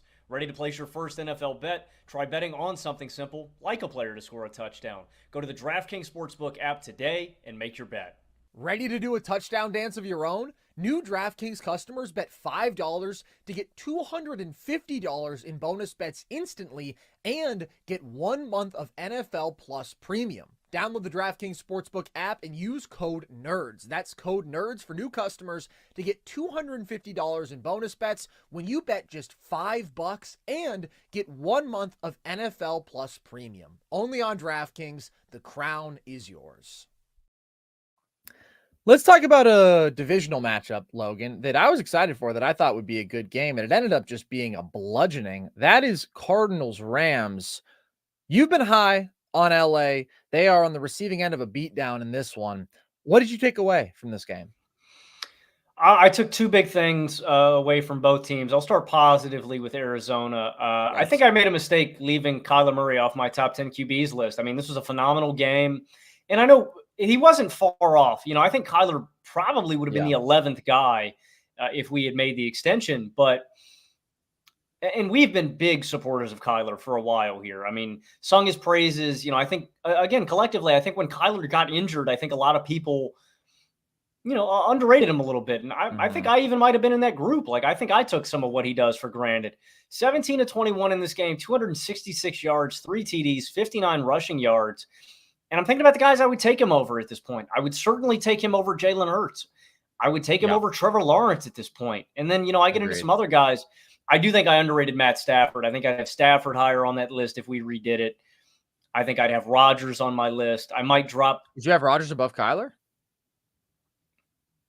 Allen's Kyler looked damn good today, and Kyler does have tools that Rodgers just doesn't have. But I still believe in Rodgers, man. I know that statistically I the like first him 2 weeks too. have not been that impressive.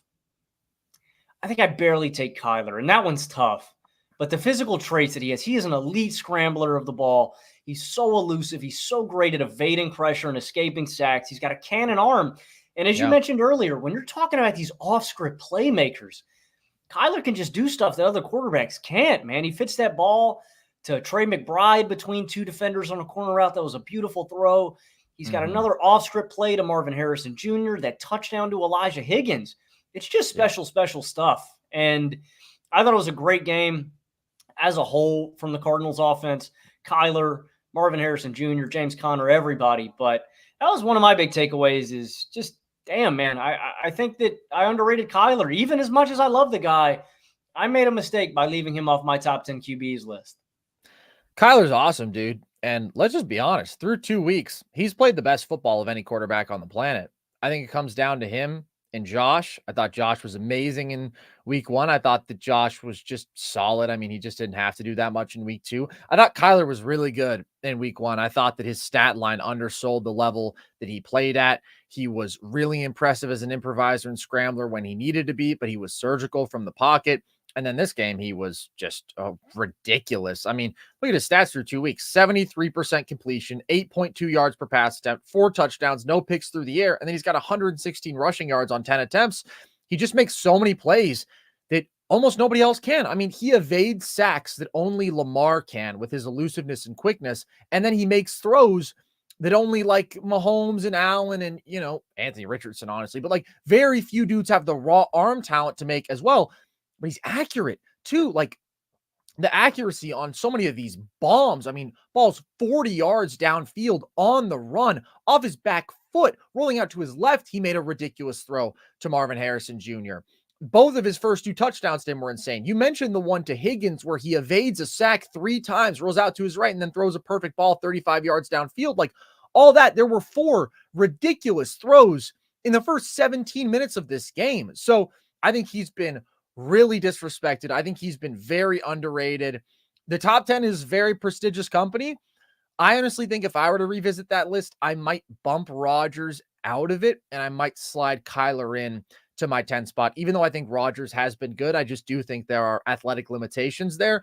Kyler's a special playmaker and he's not dumb, right? He's far from a bozo and he's accurate. He's just small. That's like really the only thing. He's got so many tools and he's smarter than he gets credit for.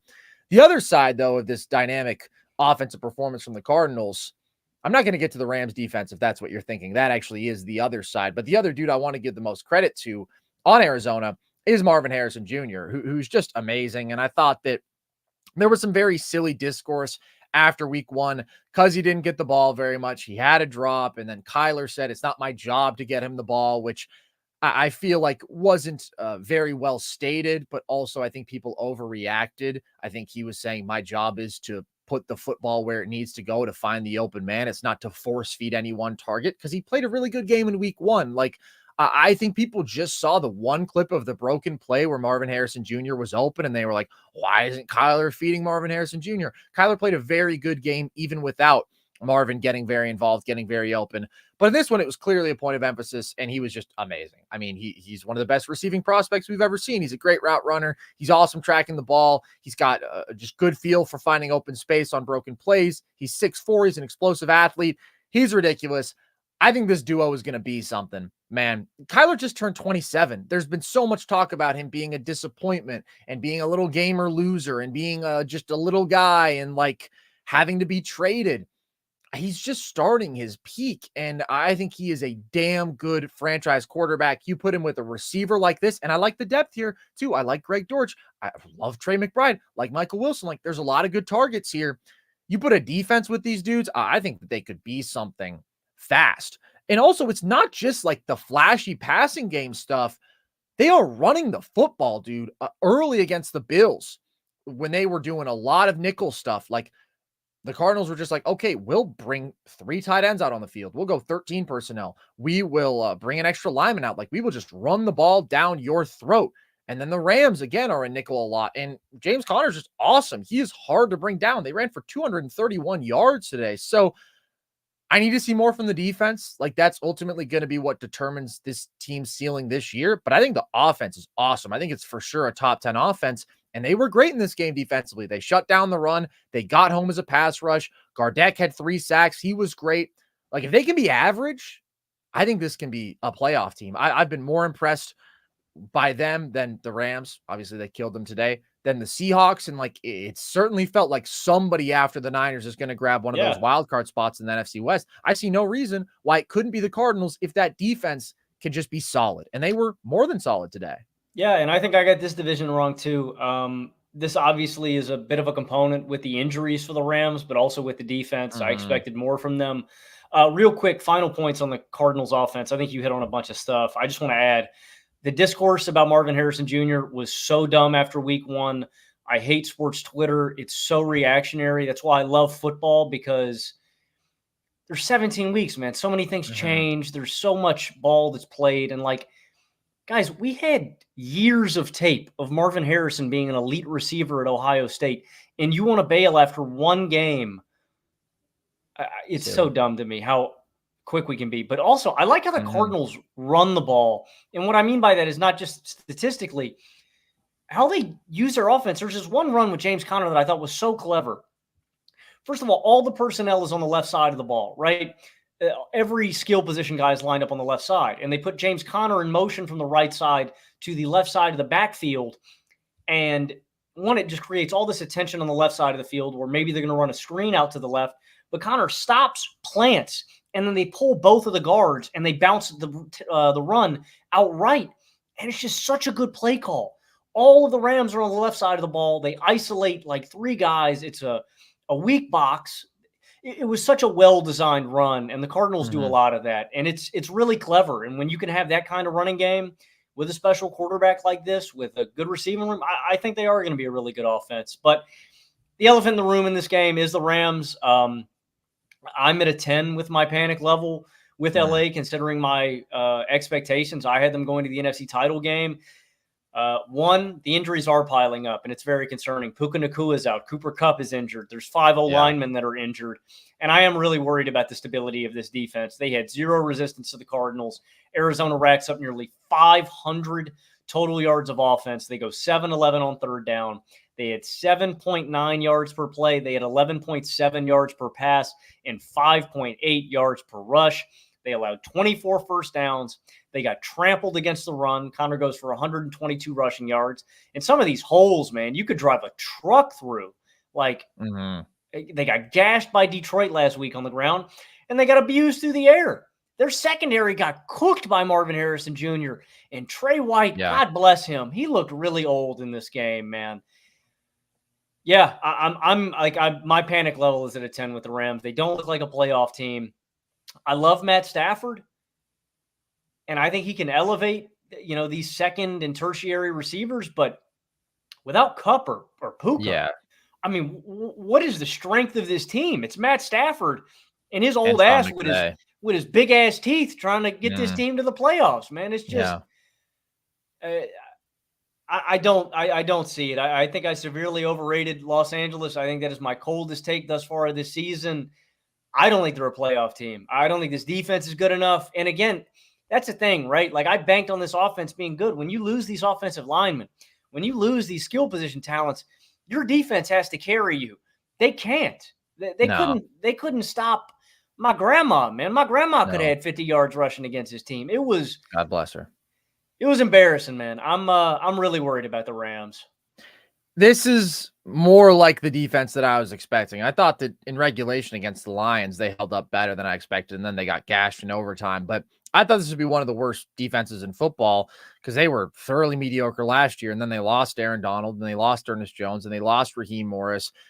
And it was brutal in this game. And when you pair that with the offensive losses, I'm with you, dude. I think that they are in very dire straits immediately, and they got to find a way to win a couple games.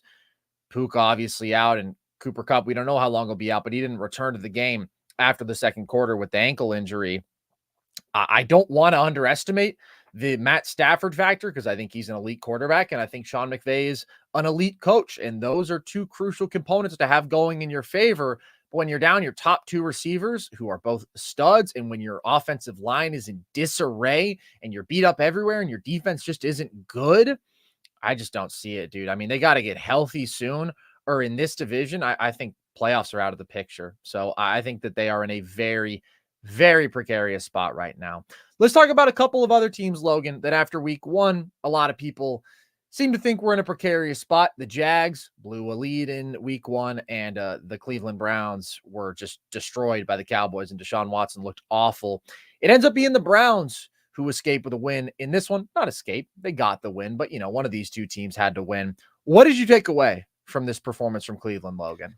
I'll start positively. I mean, this is the best game I've ever seen from Deshaun Watson in a Browns uniform. That's not saying much. He goes just 22 of 34, and I'm sure he has better statistical performances in this. 186 yards, one rushing TD, no turnovers, but he puts together a great drive on that drive where he gets the rushing TD with 7 of 8, 83 yards, rolling out of the pocket, making big throws on the run. You got glimpses of Houston Deshaun in this one, taking what the defense gave him, hitting stuff underneath all game long, and he's firing some balls into tight windows. What I think the most encouraging thing is that he seems like he has a real connection with Jerry Jeudy. I don't know if Amari Cooper is going to get a ton of burn this year. I don't know what it is with them. Cooper drops a ball in this one. Deshaun just doesn't look his way that often. He looked more to David Bell, the backup tight end. But him and Jeudy looked like they had something going on in this game. And so that's a little bit encouraging. And with how good this Browns defense can be, you don't need a lot out of your offense. You need a couple of drives a game where Deshaun makes some out of structure throws, where he made some big plays, and they can run the ball. The offense hasn't looked good. And again, this is the best game I've seen from Deshaun. With those numbers, that says a lot. But they did enough, and Deshaun did look good. You at least get something encouraging to build upon after this game. But penalties almost sink Cleveland's ship. I want to talk about that for a second. 13 penalties for 95 yards on the Jacksonville drive. They end up with a field goal on this one. 2 offsides penalties keep it alive. They would have been over and done with. And then shutting down this game, Cleveland had this one where Jacksonville wouldn't have even had the ball at the end of this game. There's a face mask penalty that takes away a good run that would have shut down this game. And then 3rd and 16, Watson's got a really good scramble that gets called back for a holding penalty. Again, ultimately, your old boy, old Buffalo Bill, Corey Bojorquez, boots a beautiful punt down there. They get a safety. They put the Jags away. Penalties almost sunk them in this game, but Cleveland does enough offensively to win this one. And Deshaun had his best game as a Brown. It wasn't great, but it was good enough, and I like the flashes that we saw. It's encouraging that maybe we'll get something out of Deshaun this season. I don't know if this was his best game. I feel like he played a pretty legitimately good game against the Titans last year. I thought that this game was capable. The offense stalled in the second half, and he still took a couple bad sacks, and he missed some throws. But he made a couple nice throws on the run. He made some plays with his athleticism. Like, it was a fine game from him. At least he didn't turn it over. Cleveland was able to ride the defense in a decent performance from the run game. Like, that's improvement. That was my preseason expectation. Deshaun, you'll be below average But the Browns are able to win with below average, even bad quarterback play last year. Week 1 was just horrifying from him. And if he can sustain this, all right, that's fine. Then the Browns, their defense is so good. They do still have a lot of offensive talent. They can win games. I don't want to overreact to the Amari Cooper stuff. I definitely think that there's some weird dissonance with him and Deshaun. Also, though, I mean, he has still been targeted 17 times through 2 games. It doesn't necessarily feel like that, but he's an elite football player. I think that they will find ways to get him the ball more throughout this year. And the Browns are going to be a solid football team. Like, Deshaun can only hold them back so much. The hope is just that they would be able to get a level of quarterback play where they could rise above that. And that's what we were talking about with bringing in Jameis earlier in this week, which I still think is probably the move for Cleveland, but we'll see how Deshaun looks going forward. On the Jag side of this, I just thought it was another disappointment. I'm just let down by Jacksonville. I didn't even have high expectations this year, but you just look at both their first 2 games and they were so winnable.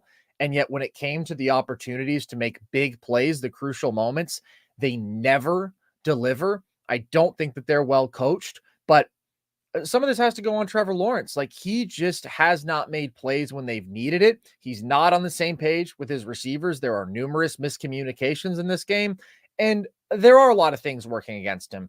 Christian Kirk, to me, is not a wide receiver 1. Gabe Davis is just not that guy. I wouldn't have paid him. And the Browns defense is great, and they got a ton of pressure, and they end this game on a sack for a safety where it's like that pocket just collapsed. There's not really a lot that T-Law could have done there. And he did make some great plays. He had an awesome run. He threw a beautiful deep ball to Brian Thomas Jr., who to me is the one encouraging aspect of this Jaguars team. And I don't like the play calling. I don't like the line. I don't like the receiving core. Like, there's a lot working against Trevor Lawrence, who I do still think is very talented. But at some point, it's like you're within range of 2 wins in the first 2 weeks. You average 15 points per game. If you are my franchise quarterback who I'm paying $50 million a year to, I need you to do something special. It can't just be, oh man, look at everything around me. We lost. But it's not even because we let up a ton of points. It's because we put up 15 points per game.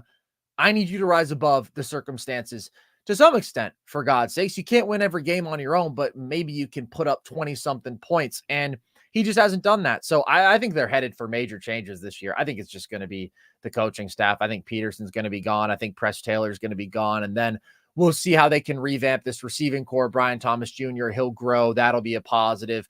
T-Law is still the guy here to me, but he's got to be better. This whole team has to be better. I don't think they're making any sort of playoff push. They'll be fine. They'll win 8 games, but there's nothing to be excited about for them right now, unfortunately, except, I guess, Brian Thomas Jr.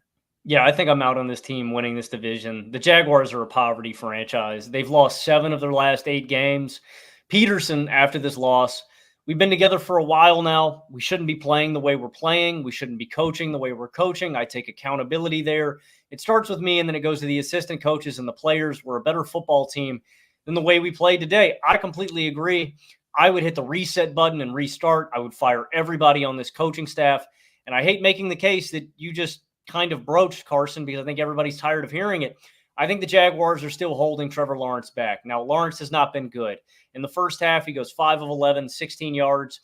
On this game, he's under 50% completion. He's 220 yards, 0 TDs, 0 turnovers. He's got some bad overthrows. He's got a pair of interceptions that were dropped by Cleveland. But this team doesn't do him any favors. I think this is the second worst offensive line in football behind Carolina. They allow that safety to end the game that you mentioned. But there's another snap where the entire offensive line gets pancaked the second they snap the ball. They can't run the ball. They have 4.2 yards per carry, 18 carries for 76 yards. Not abysmal, but not anything good. And they do have limited receiving options. Brian Thomas Jr. to me is the only bright spot. It's clearly, to me, the best wide receiver Trevor has ever played with. Christian Kirk, utterly ineffective. Gabe Davis, sucks. Calvin Ridley, gone in Tennessee. And Evan Ingram's out, which exacerbates the issue. He was injured in pregame warmups. In consistently miserable play calling, I legitimately think that Doug Peterson and Press Taylor are holding him back. Way too conservative. The play call that boiled my blood, 3rd and 17, the Jaguars call a screen pass. Look, dude, you got Trevor Lawrence behind there. He's got a huge arm. He can use it. He can be accurate. He can make big plays. Put him to use. You're throwing in the towel on 3rd and 17 in a very close football game. And the commentator pissed me off, man. He said, offensive coordinators don't have plays in their playbook that just pick up 17 yards. The Chiefs do. The Bills do. Maybe Press Taylor doesn't have a play call in his playbook that can pick up 17 yards when they need it. But if I was an offensive coordinator, I would have something that we could dial up, a deep shot where we go, hey, Trevor, pick this apart. It is inexcusable to me that, and I get it, it's a commentator, it's his opinion. It is inexcusable to me that you make that excuse for this offense. You can't pick up 17 yards. It's 2024, man. Like, I know the stats weren't great in the week one, but the NFL is more talented than it's ever been. We are more creative in offensive play calling and defensive play calling than we ever have been before. It is embarrassing to me that you are willing to punt on a play call like that with a quarterback that is as talented as Trevor Lawrence. He has not been good through 2 weeks. He has been, frankly, pretty bad. He's been inaccurate. He has not been elevating this offense whatsoever, but I don't think the Jaguars are doing him any favors. It is a complete disaster in Jacksonville, and I'd blow it up, man. I'd blow it all up. The Jaguars, the entire city? Yeah, I'm gonna blow New Jersey up, man. I'm gonna blow Jacksonville up. I'm disgusted, bro. It's disappointing. You mentioned the third and very long screen call.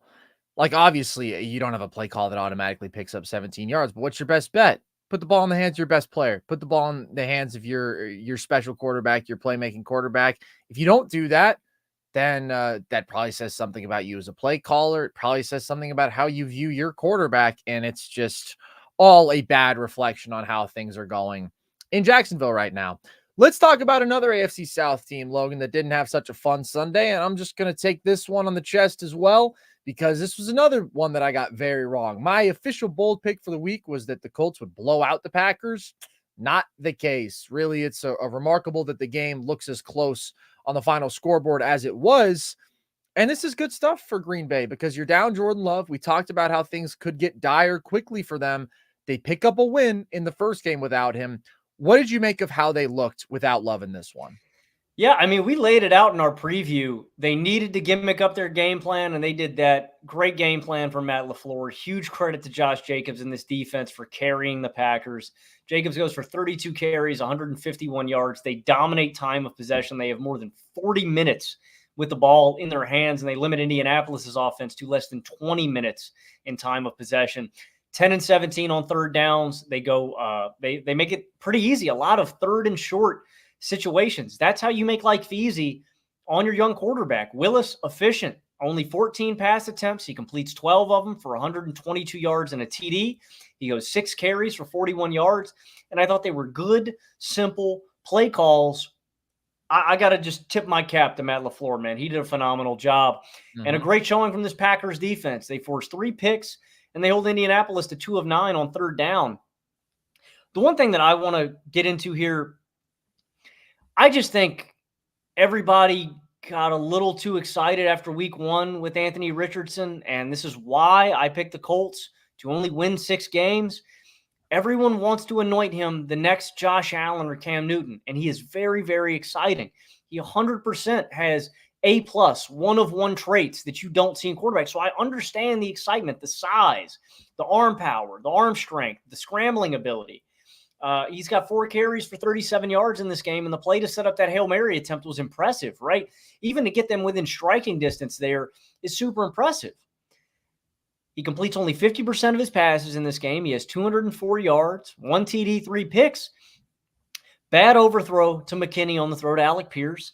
A bad decision on the interception to Wilson on the throw to Michael Pittman Jr. The interception on the Hail Mary, I really do not care about whatsoever. I mean, you're just trying to make a play there, but I'm not surprised at all by these growing pains. Like, it takes time for quarterbacks to get settled into the NFL, and I just want to give him a little bit of time before we make him the next big superstar of the NFL, before we throw him into these conversations. He's very, very exciting, and he has the skill set that can be molded. It's just not going to happen tomorrow, and I just thought so many people got really, really high on him after he made a cool throw. And don't get me wrong, like, that throw, only like 4 guys in the league maybe can make that throw, man. That's, Josh Allen, Patrick Mahomes, Richardson, and Matt Stafford, right? I don't think many guys can make that kind of throw. That is a one-of-one throw, but there's a consistency level that you need to see out of these guys before you're ready to do that.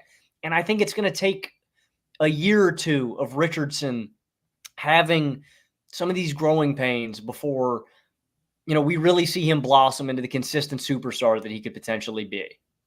Here's where I'll push back, Logan. Obviously, this was a rough showing from Anthony Richardson. I don't disagree with anything you said at the end there. Nobody is expecting Anthony Richardson to be a star right now. Nobody rational, I don't think. And I can speak as somebody who is high on his potential. I mean, I made the Josh Allen upside comparison last show because I do think that he has absolutely unfathomable physical tools. He is like Cam and Josh Allen wrapped into one physically. I mean, he's most similar to those two in terms of raw arm talent and size and mobility. And what did Josh Allen look like in year 2? Logan, he was a well below average NFL starter. He completed under 59% of his passes. He was still very inaccurate. You just saw flashes of special athleticism. So there's no surprise that this year is going to be a roller coaster for Anthony Richardson. It's going to be up and down. This was down. He was inaccurate. His completion percentage over expected, minus 12%. That means he missed a lot of throws that just on average the analytics would expect you to make. I will say his teammates dropped a couple balls, but still, he completely overthrew the receiver on his first interception. When they're trying to come back in the fourth quarter, threw the ball way too far inside, and Pittman was pretty covered. That's another interception. Final drive, basically threw a ball right to a defender. It was somehow deflected into his receiver's hands. That could have been another interception. He ends up throwing a third on the Hail Mary, but that doesn't really count. But he put multiple balls in harm's way. But what do you still see? You see ridiculous scrambling ability. He converts a 4th and 11 where I thought there's no way he has the angle, and he just makes an incredible play, a play that arguably only he could. Maybe he and Josh, that blend of size and speed and physicality as a runner. So that's the thing. If you believe in the physical tools, if you believe in the offensive mind he's with, Shane Steichen, who I do, and if you believe in the trajectory, if you believe in the improvement, then I think this guy absolutely He is still very young. He's the youngest starter in the NFL. Youngest starter in the NFL. He started 4 games last year, and he started 12 games of college football. Like, there is no surprise that there are going to be bumps and bruises with this. It's about the long-term trajectory with him. Josh took his leap in year 3.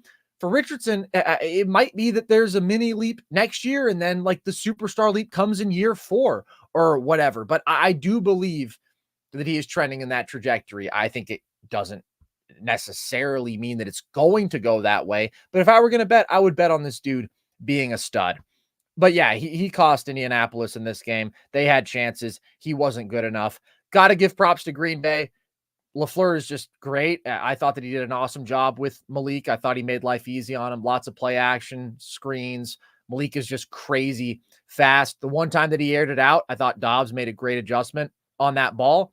And I mean, Green Bay can just run the damn football, dude. 261 yards on the ground. Jacobs was awesome outside of that fumble on the goal line, which is the only reason that this really wasn't an absolute shellacking, because Indianapolis was never in this game.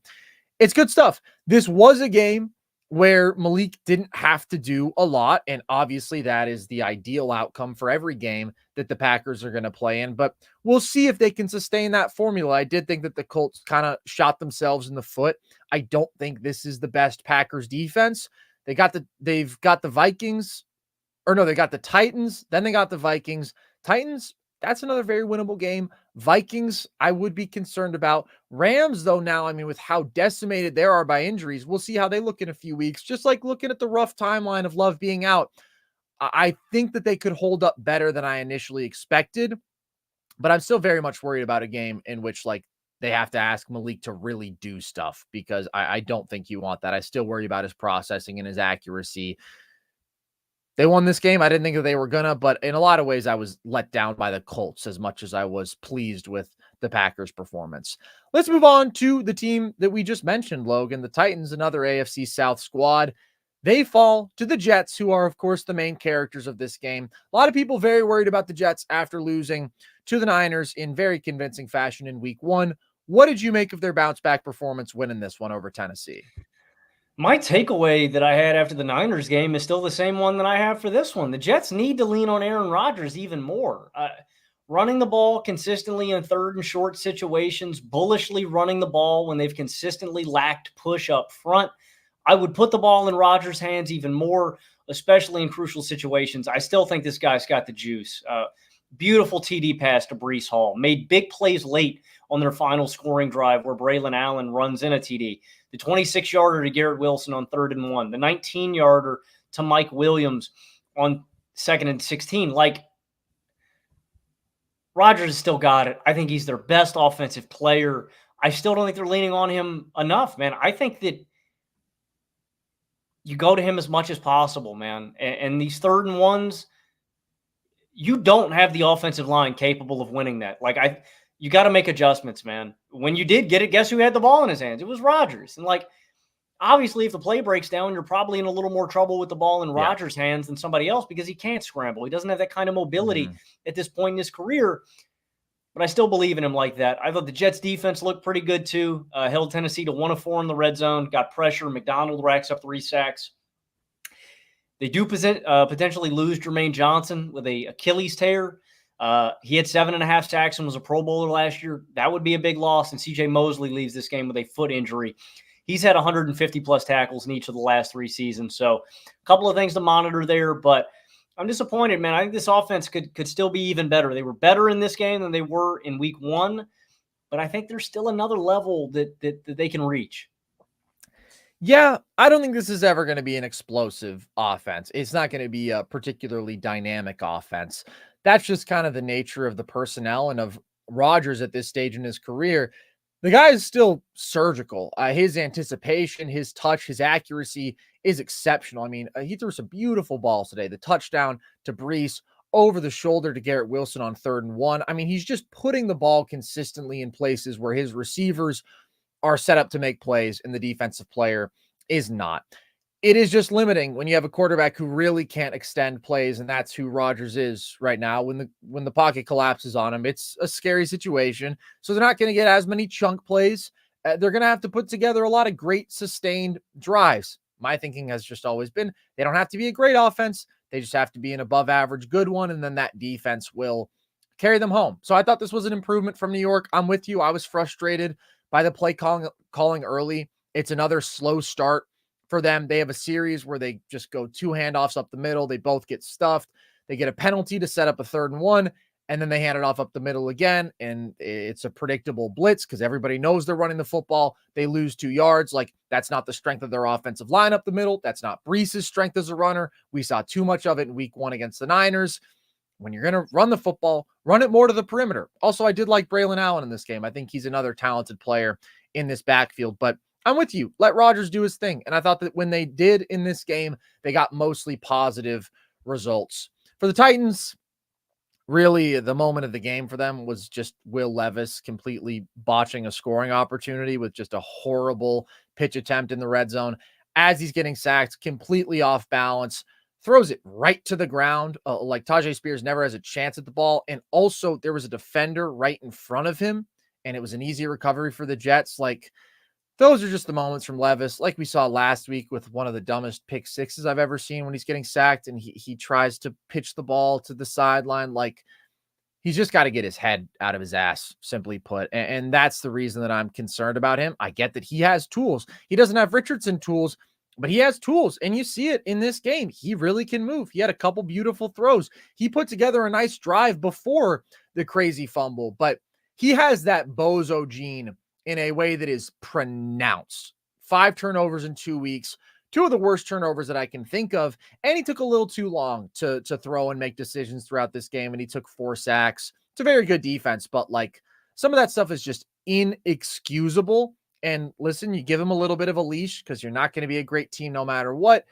He is your guy for the moment. You've invested in him. He's young, but man, those are scary moments. And they're just too common. They're too frequent with Levis this year and last year. Yeah, I completely agree with those takeaways. Like, I didn't write Bozo Gene. I wrote Will Levis might be brainless. Like, I don't know what the guy's thinking. And I was just questioning, like, did he not learn his lesson last week? When the play's not there, man, don't shoot yourself in the foot. Situationally, This is almost as bad, right? He gives 6 points to Chicago last week. This week, he takes 3 points at least off the board for the Tennessee. And that's the one thing you can't do as a quarterback, is shoot your own team in the foot. You can't have these kind of negative plays. I agree with you. I thought he took too long to read the field to get through his progressions. I don't like him as a decision maker. I also think he needs to learn how to manipulate and move around the pocket better. He's got some good traits. He's got a big arm. He's got potential to create with his legs, but does he have a brain? I don't know. The reality of the situation is if he wants to last in the NFL, he's got to clean up these boneheaded mistakes if he wants to hold down a starting job. You know what the NFL stands for, man? Not for long, and it's going to be it's going to be very brief if Levis keeps making mistakes of this magnitude. Is Will Levis the Wizard of Oz scarecrow of the NFL? Coming up after the break. Shout out Calvin Ridley. He played a good game. He had a bad drop, but he also had a really nice touchdown catch and scored again on an end around. So, the Titans are competitive, but not really. I mean, basically every NFL team is competitive with one exception. I do think that they're in the low tier. Seahawks, Pats. Logan, let's go quickly through these last few games because they aren't as interesting. What'd you take away from this one? I was really impressed with Geno Smith. Yeah, man. Geno continues to impress me, man. Nothing really going well in this game. Kenneth Walker announced at the start of this game out.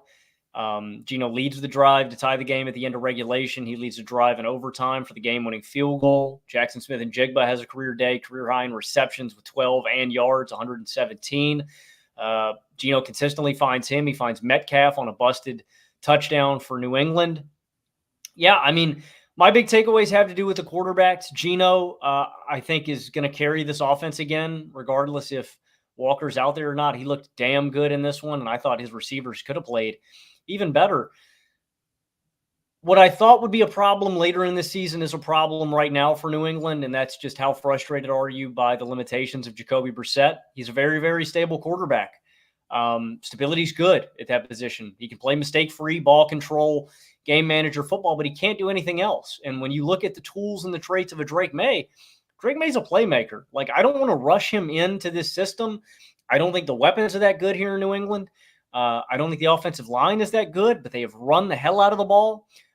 Gibson and Stevenson combined for 177 yards, and the defense has been absolutely fantastic this year. So to me, it's when is New England frustrated? When do they get frustrated enough with Jacoby's limitations as a playmaker? Because most popular guy in town is that backup quarterback, man. And I just think the rumblings are just going to get louder and louder week to week.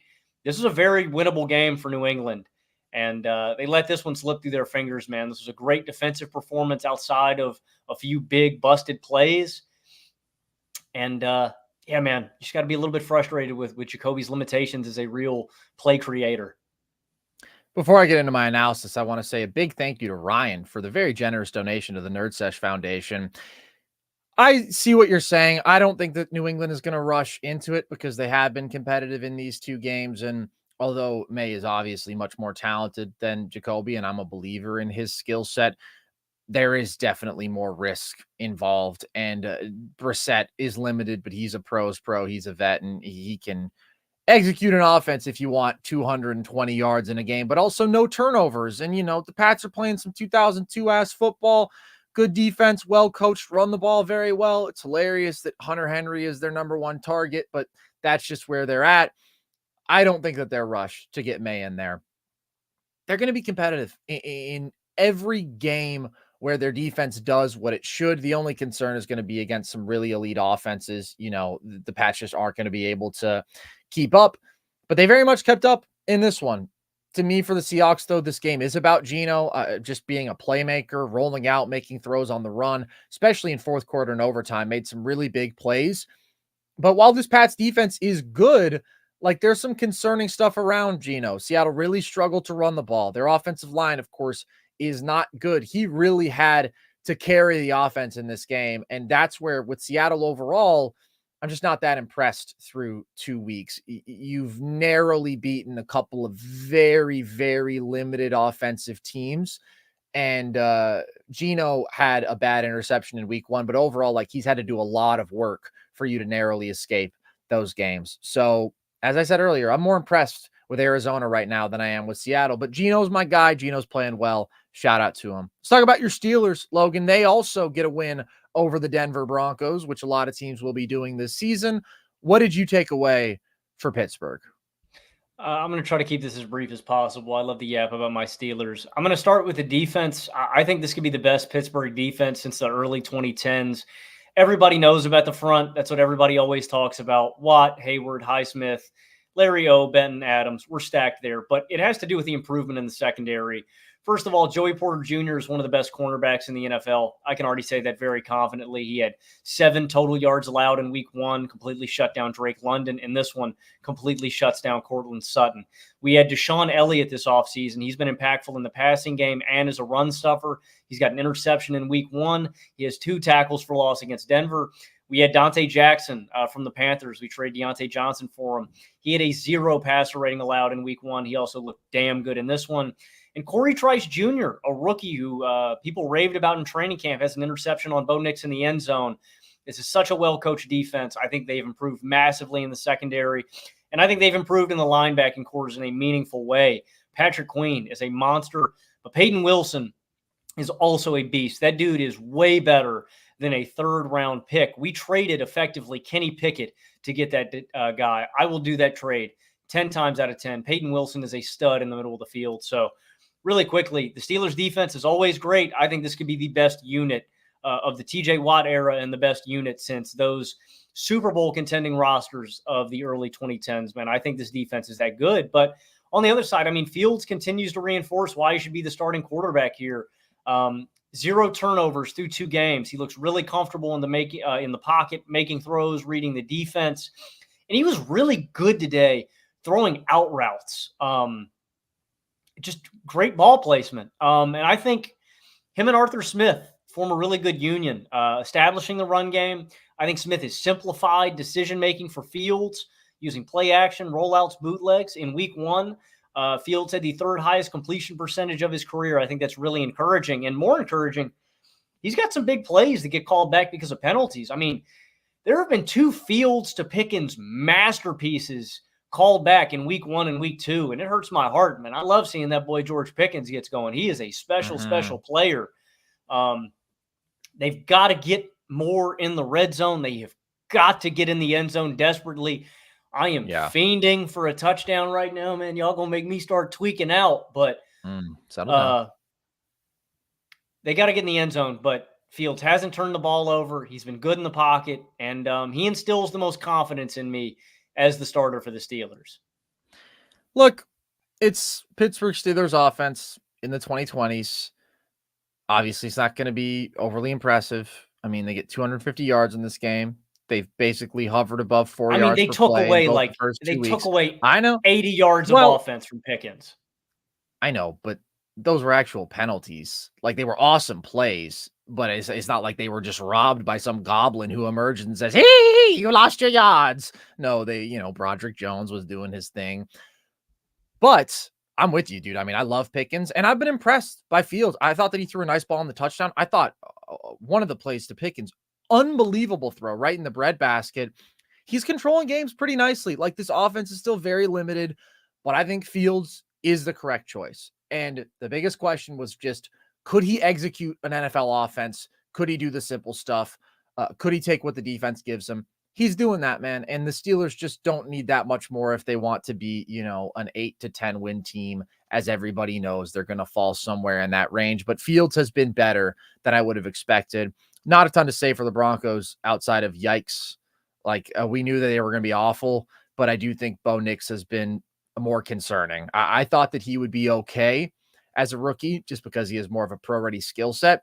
Week 1 was absolutely atrocious from him.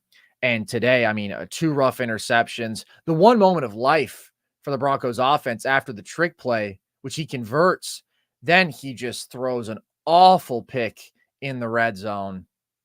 It's tough, man. They're going to be really, really bad, and I would not feel very good about where Bo is at if I were a Broncos fan.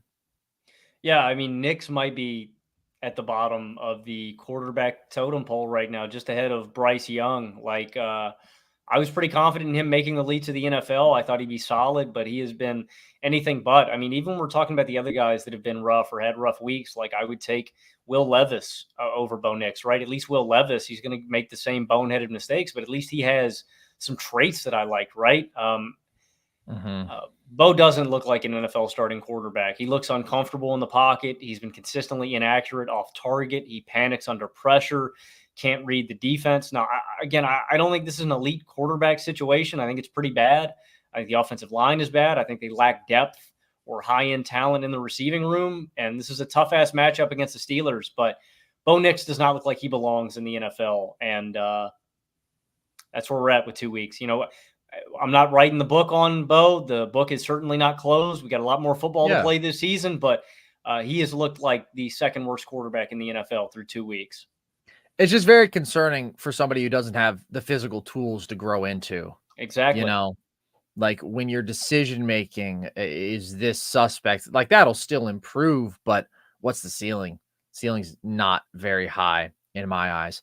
Let's talk about another rookie quarterback who does have a higher ceiling, Logan. Jaden Daniels brings the Washington Commanders a win in thrilling NFC's battle between the Commanders and the Giants, two of the league's best that we have to offer. What'd you take away from this one? Classic mid-off between New York. Mid-off is generous, my friend. Yeah. Very Shit generous. off. My bad. Correct. Man, I can't even. Yeah, there we go. Giants become the first team in the NFL history books to score 3 touchdowns, allow 0 touchdowns, and lose. They score 3 TDs. They fail on 2 2-point conversions. They miss an extra point. Graham Gano suffers a hamstring injury before the game, and the Commanders kick 7 field goals. I underrated Jaden Daniels. That's one of my takeaways. Like, I think he's a real weapon. 23 29, 244 yards, 44 rushing yards. I'm sorry I doubted him. Like, when you think about the elite quarterbacks that are scramblers, Jaden Daniels is a top-notch scrambler in this league. He gets up to top speed really quickly. He is really good at getting out of sacks. My one big concern about Jaden coming into the NFL still prevails. He has got to get more comfortable sliding. He cannot take these big hits. Like, it is Left the only game for a little bit. Yeah, there's only a matter of time. He's got to change his play style, but he's efficient. He's taking what the defense gives him, and he's limiting turnovers. I like him with this offense and the talent they have around him, and I like the union of him and Cliff Kingsbury. I don't think you're going to get anything crazy special out of Jaden this year, but I think he's going to give you a steady baseline. I think he's going to make some big plays with his legs, and I think he's going to make good decisions. He's further along than I expected Jaden to be already in this year. And shout out to the Commanders for running the ball really well in this game. The Giants defense sucks, but as we mentioned with these other rookie quarterbacks or young quarterbacks, being able to run the ball and take some pressure off of your young QB is a real weapon. And the Commanders did that for Jaden in this game. He's an incredible talent as a runner from the quarterback position, and he's always been good about taking care of the football. And if you can do those two things as a rookie, like, it gives you a baseline that a lot of other dudes don't have. I think I probably slightly undersold that as well, although I've never disliked Jaden. I just like Drake May more, but he's been good. And Malik Neighbors is electric. I think he's already a dynamic receiver talent. I think he's going to be one of the best in the league. Those are really the only takeaways that matter. These are two of the worst teams in football at the end of the day. Chargers, Panthers, Logan, I wrote down 2 words. It's over. Anything you would like to add? Yeah, I mean, I'll expand on that. I think the Panthers could be the first 0-17 team ever. They're literally that bad. This is an utter disaster. I am not getting hyperbolic. I legitimately think the Panthers are on that trajectory, not only because they're 0-2, but because they are that bad. Bryce Young can't play. I've seen enough. The situation around him blows for sure. I think this is the worst offensive line in the league. They have 0 running game. They got a bad defense and subpar receiving talent, but he can't hack it. Through 2 games, 122.5 passing yards per game, 0 TDs, 3 picks, 44.1 passer rating, 55.4 completion percentage. This is comically bad quarterback play. I mean, critical mistakes, bad interceptions, but he also can't make simple decisions or throws. The Panthers seem to have an extremely buttoned-up playbook due to his limitations. Here's where the Panthers are at. You've got to play and see his rookie contract through for sure. You just rebuild the offense over the next couple of years while you got him there. Draft offensive line heavy and early. Invest in free agency and the offensive linemen that are willing to come and play for you. And try to get some weapons for him here while you got him. And then when the time comes, You submit your mistake and you let him walk. You move on to the next guy when it's time, and you hope that over the next couple of years, while you've rebuilt this offense up, that it is good enough to sustain a rookie quarterback. And the rookie quarterback that you have is ready to go. And the thing with Bryce, because I feel bad for Bryce. In a lot of ways, I do think the Panthers have failed him and ruined him. I think that Bryce would look better in a lot of different situations across the league. But we can't go back in time. There is no magical time machine that will transport Bryce to a different situation where we can see him. So I think a component of this is the Panthers have ruined him, but Bryce can't play. I'm sorry, but Bryce is not an NFL quarterback. And I hate that that's what we've come to, but he's just not. I don't know if I'm fully there with you. He's just not a quarterback who is ever going to succeed with the Carolina Panthers. Could Bryce be a guy who finds short-term contracts as a stopgap starter, high-end backup? I think that he could. Obviously, he doesn't have the physical tools that when you look at the dudes who dominate the position and when you look back at the conversation for the number one pick to make you think that he deserved that sort of hype and to claim as a prospect, because he is an exception in how small he is. He's quick, but he's not crazy quick, and he doesn't use his legs much at all. I think that is all true. At the same time, he's an offensive hell. His line is horrible. His receiving talent is very weak. And it's just not a situation that any quarterback could succeed in. He's obviously not the guy. He is not somebody who can rise above. He is struggling mightily. And everything is just awful for the Panthers right now. So does it even matter that much whether or not Bryce is a dude who can't play or if he's a low-end starter? Doesn't matter for the Panthers, but for him individually, it matters. And I'm just not ready to fully call it quits on him as a football player. But this is one of the worst teams that we've seen in a long time. There's nothing that they do at a capable level. They've been absolutely obliterated by both teams that they've faced. And yeah, man, 0-17 would be something to behold, but it's certainly not out of the question. I mean, I would say 1-16 is kind of the expectation right now. This team is atrocious. For the Chargers, tough to take too much away from playing the Carolina Panthers, but I will say at least they're continuing to run the football at a really high level. That to me is encouraging. I think that J.K. Dobbins has been super impressive and has always been good when healthy. I just didn't know how he'd look after multiple major injuries, and he's been doing his thing. The other just shocking part for the Panthers is when J.C. Horn is just getting burnt one-on-one versus Quentin Johnston, dude, it's over. There's something in the water. You've been infected. You've been cursed. And I don't know how you come back from it. I don't know which mage or which warlock you have to contact. I'm not familiar with the path to acquiring the necessary potions, but something has to be done because it is just rotten what is happening in Carolina. Yeah, I think somebody's going to put a hit out on David Tepper or something, man. I mean, it's not getting better. Sell the franchise before Logan advocates for the end of Jacksonville, New Jersey, and David Tepper in one podcast. Yeah. One thing I want to add about the Chargers, it's impressive to me that they're winning without Justin Herbert. He has thrown for less than 150 yards in a game twice in his career. Both games under Jim Harbaugh. Guess what? They're 2-0 in those games. That's pretty damn good, I'd say. Yeah. First career game with 20 or fewer pass attempts. And it is really encouraging how they've dominated on the ground. It's just so much more of a reliable formula. It may not be flashy. It may not be sexy, because I do think how Justin Herbert used to play football was sexy. I don't give a F about sexy if we're winning football games. That's the only thing that matters. This is the first time since 2016 they've had a game with back-to-back 100 yards rushing.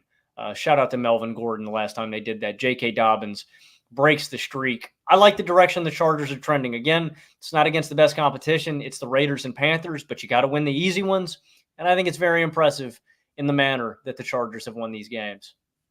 Yeah, they're about to really get tested. They'll play the Steelers, and then they'll play the Chiefs, and then I think we'll learn some more about this team, because my question has really been about the defense. I thought that Greg Roman would improve this run game, not by as much as he has through 2 games, but the Raiders and Panthers are not going to test your defense in any serious way. I thought the pass rush looked great in week 1. I mean, you have Khalil and you have Joey, you have playmakers, but is it a complete defense? I think that remains to be tested. But I love Harbaugh. I love the coaching staff that he brought in with him. The question was just, how fast could you compensate for the fact that there were still talent holes in this roster. And it's been a good start. The Chargers clearly have the potential to be a playoff team because like they are putting the pieces together around Herbert, but we'll see how much that holds up against better competition. All right, everybody. Appreciate you tuning in. Hope you enjoyed the football. Very, very interesting week in the NFL. If you want more of our content about football and basketball, make sure to subscribe to our YouTube channel. We have all of our full shows here, along with some video essay content.